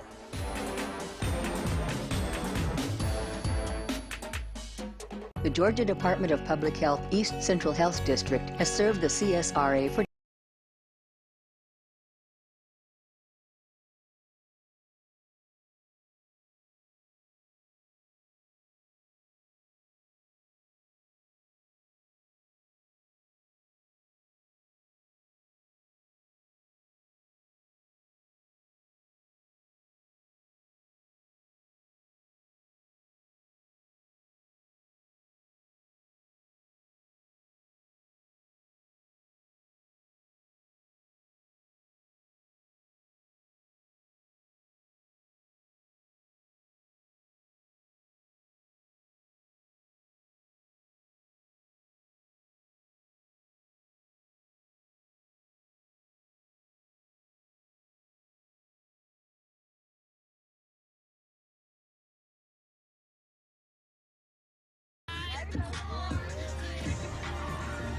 I'm here with Malik Leverett. And Malik, you had a huge reception that resulted in a touchdown. And from there, your team has really taken care of business. What does it mean to have your team doing so well out there? It means a lot. It means a lot for the whole state of Georgia that we about to take this home, take the paddle home, for the fans out here, for everybody. What does it mean to get to be a part of Border Bowl 10? You told me you guys are trying to break the record and that you're just out here having fun. What's it like for you? It's an honor, and I would like to thank God for having me out here, and the coaches that selected me, and my teammates at Greenbrier that helped me get to this position right now. Thank you so much. Good luck the rest of the way. You're welcome. Thank you. Back to you guys. Our thanks to Kira for that Augusta Auto Auction sideline report, and Malik Leverett, who's, after this, off to East Carolina University, AB. Yeah, I said that on the preview show. The last Columbia County player to go to East Carolina is in the NFL now, Deontay Smith, who played here at Grovetown. Yeah, Malik had such a monster career. Set some records that probably will never be broken. 77 catches in a single season is going to be a really tough record to ever break. He did that as a junior, and even his career totals, just remarkable. And Curry on first down goes for a couple as the clock ticks under 9 minutes to play. 35-0 Georgia over South Carolina. I don't think either of us or anybody saw this score coming. No, this was definitely not expected. Not when you looked at the rosters. There was talent on both sides, top to bottom. And, matter of fact, Nathan and I were talking skill position-wise, top to bottom, this might have been the best group we've had. But, boy, Team Georgia is, thanks to the turnovers. And, hey, they created those turnovers. They were all forced, really. It wasn't just, luck of the draw, and they're trying to get another one here. And Malik Williams brought down from behind. By who else? Colton Smith. He has been outstanding. They just can't block him. And like I said, I talked to a coach this year, and I said, yeah, I like that Colton Smith kid. I heard he transferred. He goes, yeah, unfortunately, they're playing him kind of out of position. He played middle linebacker and had a great year, but at defensive end, he just is too quick for most people to block, and then he's also super strong. I mean, Anderson's getting themselves a heck of a football player. I could see him playing at an even higher level, so they're getting a really good football player. 3rd and 11 for South Carolina. And they'll get some of it, but not all of it. Durant on the carry. Durant out of McCormick. Yeah, I mean, we're 7 minutes and 30 seconds from back-to-back shutout wins for Georgia in the Border Bowl. Now, South Carolina hasn't scored Now, since keep in mind, prior to that, South Carolina had won, 5 of 7. So they still lead the all-time series, but Georgia getting back in the thick of it, and like you said, with a couple of dominant performances, especially defensively. And let's remember the 2020 game was canceled Yeah. due to COVID, so South Carolina has not scored a point in Border Bowl since 2019, which was the end of its 4-game winning streak. As Curry will let this one sail over his head, and Georgia will take over at the 37-yard line. Yeah.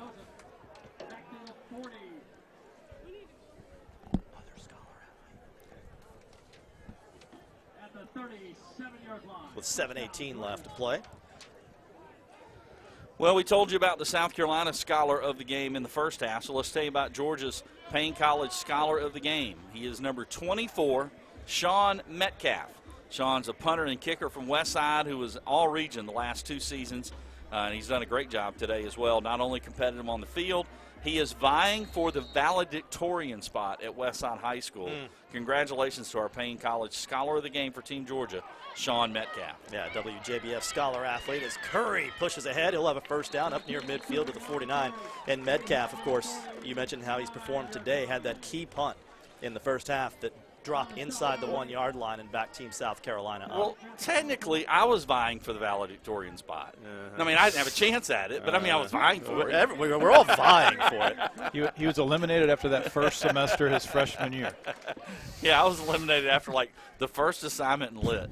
And the teacher's like, no, we don't think so.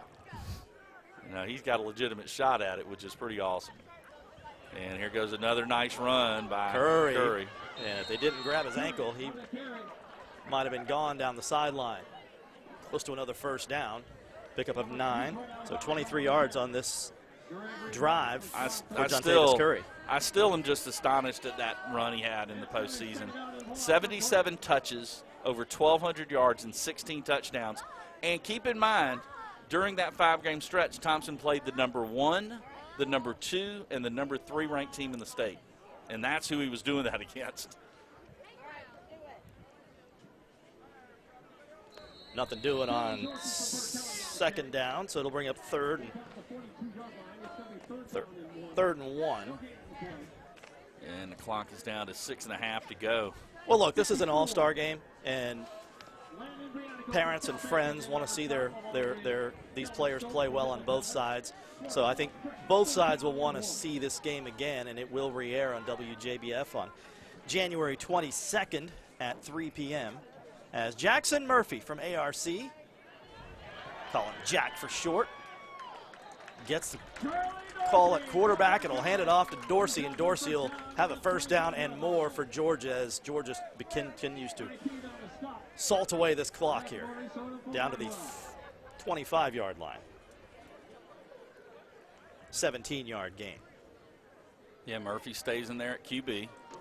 He's got Curry now in at tailback. And those two were once teammates at Richmond Academy. Yep. Franklin Brown is in at receiver, the Lincoln County standout, along with Dorsey. It's Curry who pushes the pile ahead for 4 yards. Well, the Team South Carolina kids have not stopped fighting. They're trying to, do the best they can on every single play. Number 19, Maurice Odom, the first man there on the tackle from Barnwell. Barnwell had a great season this year, number 1 for a large portion of the season before they got knocked off in the playoffs. I thought we'd see a lot more of Tyler Smith today.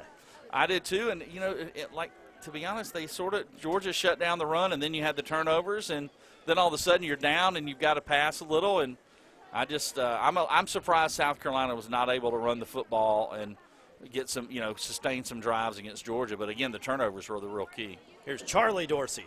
Charlie Dorsey inside the 10. I said he's a battering ram. You see what I'm talking about there. And Nathan said this earlier. We saw a lot of those kind of runs on Game Night Live over the last few years. Dorsey's been outstanding the last 3 seasons for Burke County. First and goal, Georgia.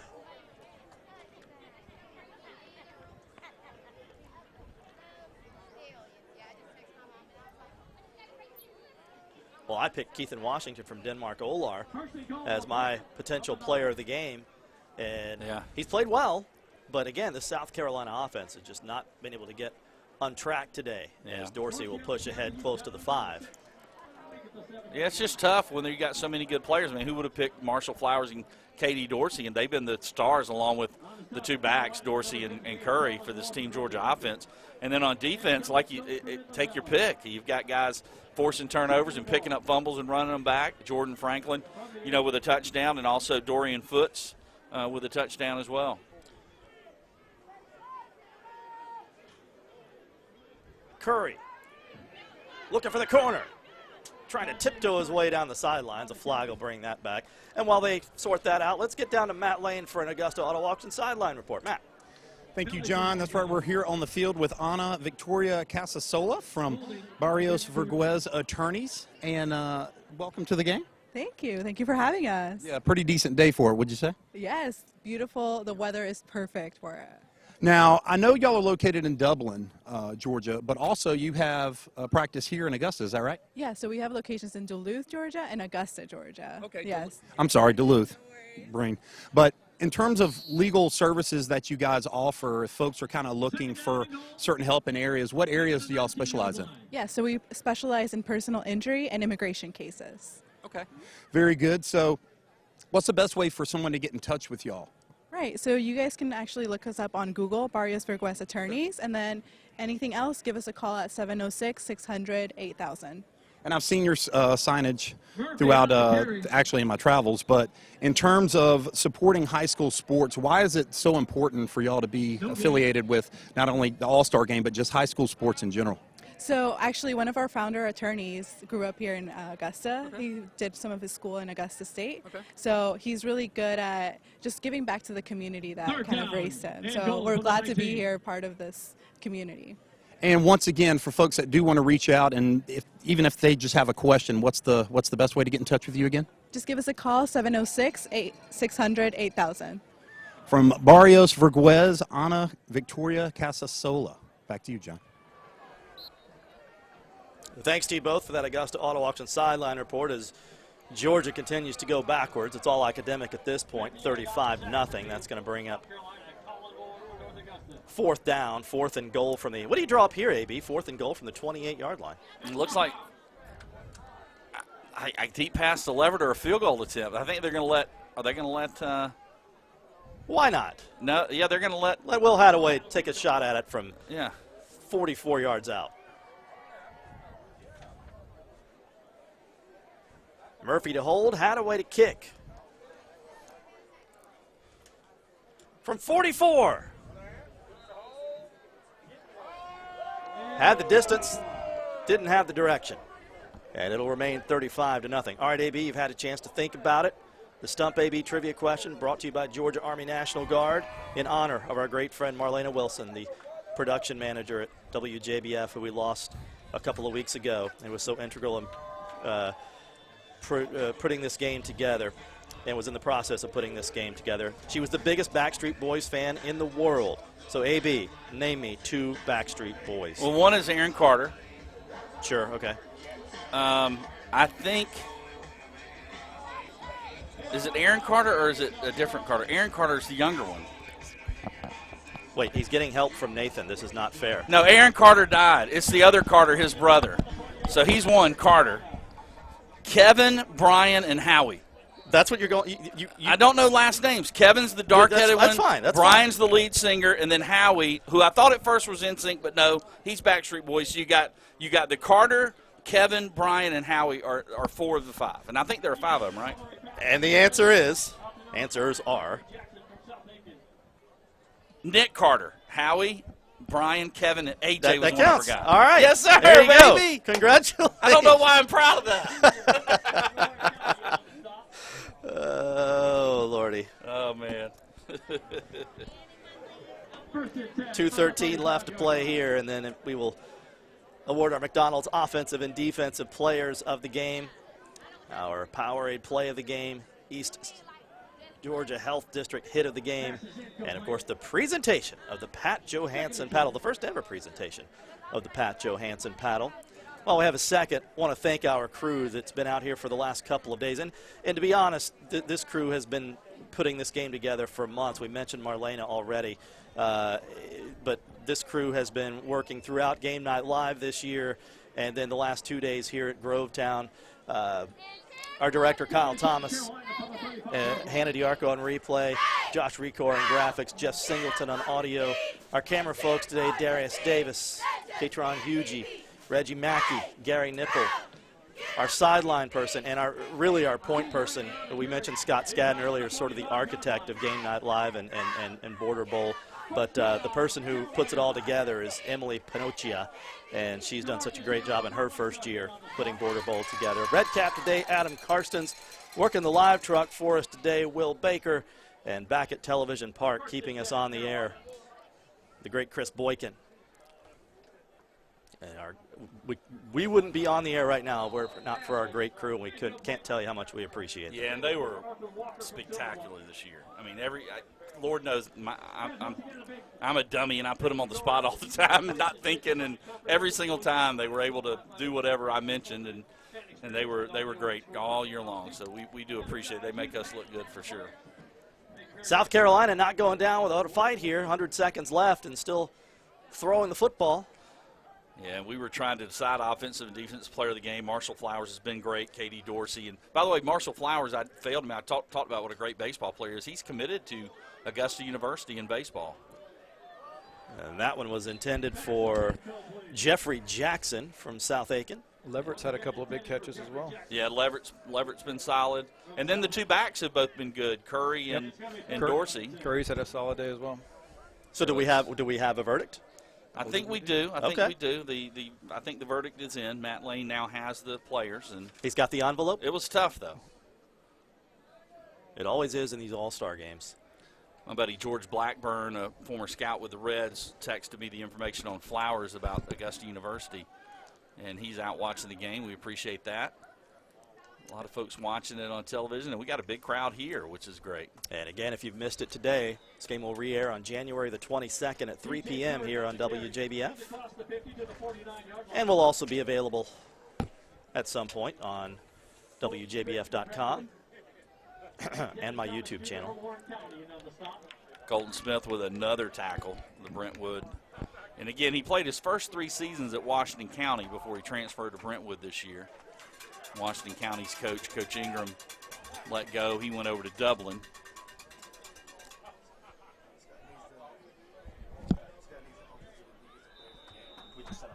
McElmurray tried to make the catch there.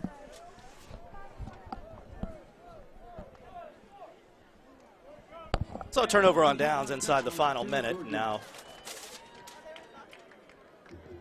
Georgia will be able to put this thing to bed.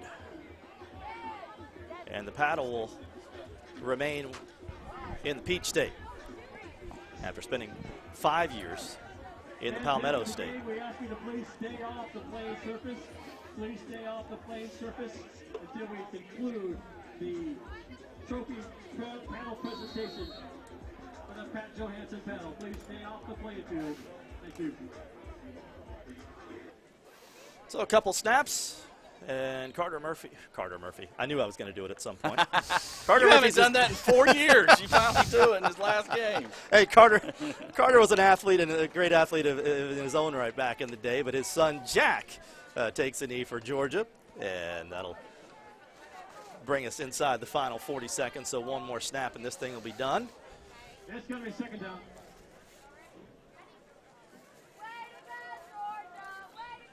And that'll do it. So not exactly the dramatic finish that we all hoped for, but Georgia will take it. Team Georgia with an emphatic victory, 35-0 over Team South Carolina in Border Bowl 10. And as the clock ticks down to double zeros, it is now official. The paddle will remain in the Peach State.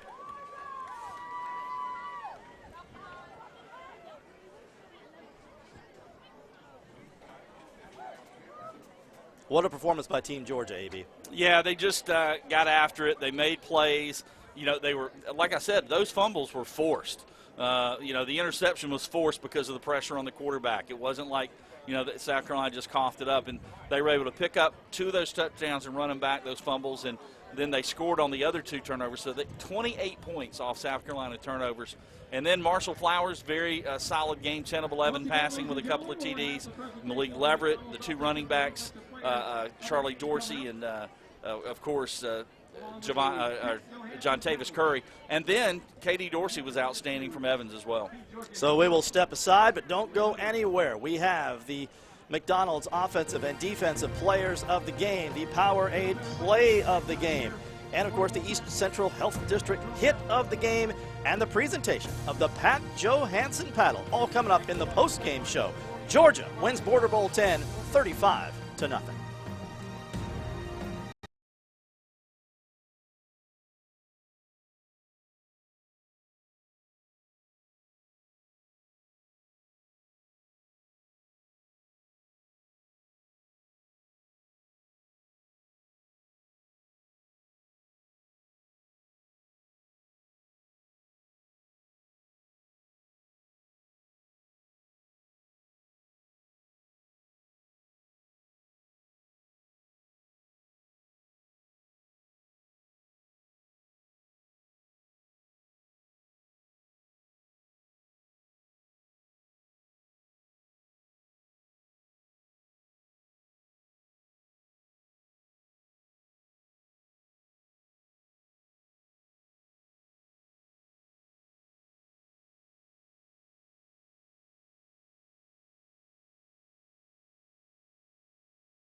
Oh, here we go, guys. Here we go. I'm sorry.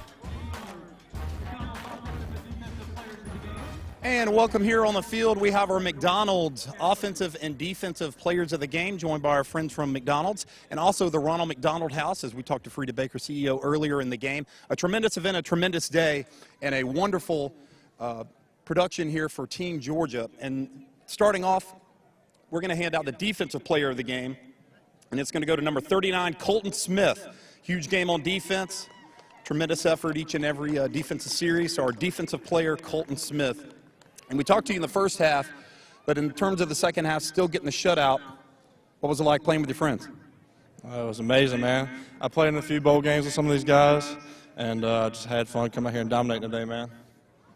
And if you look at the scoreboard, you would say it was definitely dominated on offense, and number 4 certainly had a lot to do with that. K.D. Dorsey, 2 touchdown catches from Evans High School, our McDonald's offensive player of the game. And you're going against the best that South Carolina has to offer. How'd you feel you played outside the 2 touchdowns, of course?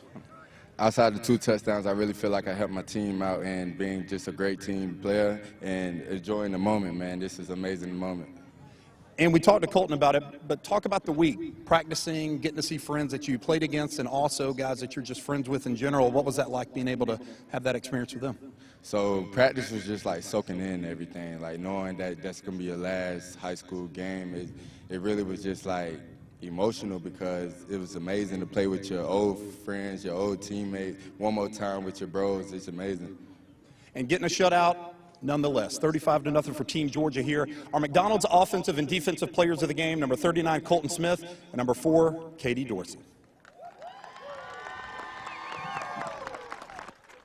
Matt, thank you, and congratulations to Colton and Katie. And by the way, if they ever need somebody to do some voiceover work for an Elvis Presley movie, Colton could probably pull that off. Great set of pipes on that kid. Great job by them. 35-0. Team Georgia beats Team South Carolina in Border Bowl 10. It is time now to reveal the East Central Health District hit of the game for Border Bowl 10. And the winner is... Yeah, this is going to be tough. Ooh, that was a good one. That got the ball out. And I believe that was Daryl Kirkland, if I'm not mistaken. Was it 20 or 30? Was it 20 or 30? Well, let's see. If it was Eric Grant from Hepzibah, it was 20. No, it was 30, Daryl Kirkland. Daryl Kirkland from Josie High School, Yep. getting a mention here at the end. It was Kirkland. I see the green. And then, of course, Darian Foots picked up the football and ran it back for the first touchdown of the game. Congrats to the Eagles and Kirkland for our East Central Health District hit of the game. Now our Powerade play of the game, and another tough one, AB. I know what this is going to be. This is going to be the long pass that set up a touchdown. And watch this catch by East Carolina signee from Greenbrier, Malik Leverett. Outstretched, bobbled, but held it. What a catch. And there's your Powerade play of the game. So now, there's only one thing left to do, and that is award the Pat Johansen paddle. The brand new Pat Johansen paddle. For that, we go back down to the sidelines, and Kira Goldstein. Kira, we'll be down there after the break. Ready to develop more than a career? Solvay, a global leader in science and engineering, is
career.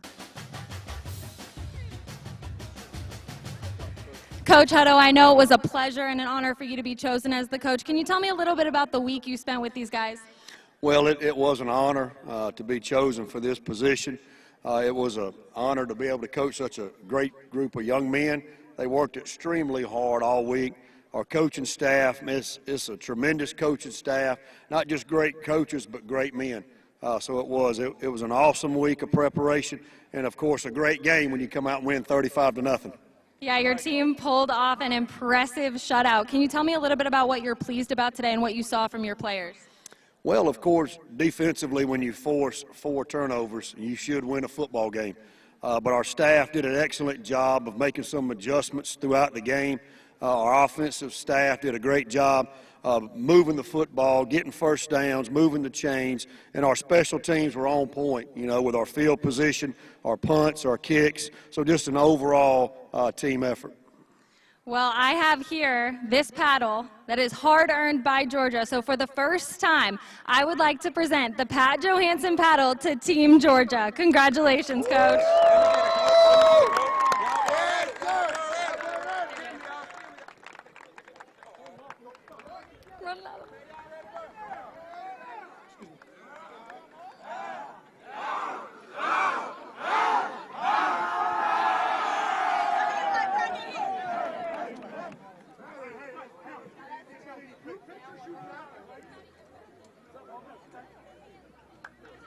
And in the coming weeks, we will be presenting a check to Ronald McDonald House of Augusta for the ticket proceeds and merchandise proceeds from today's game. Thank you so much for being a part of the Border Bowl 10 here at Grovetown High School.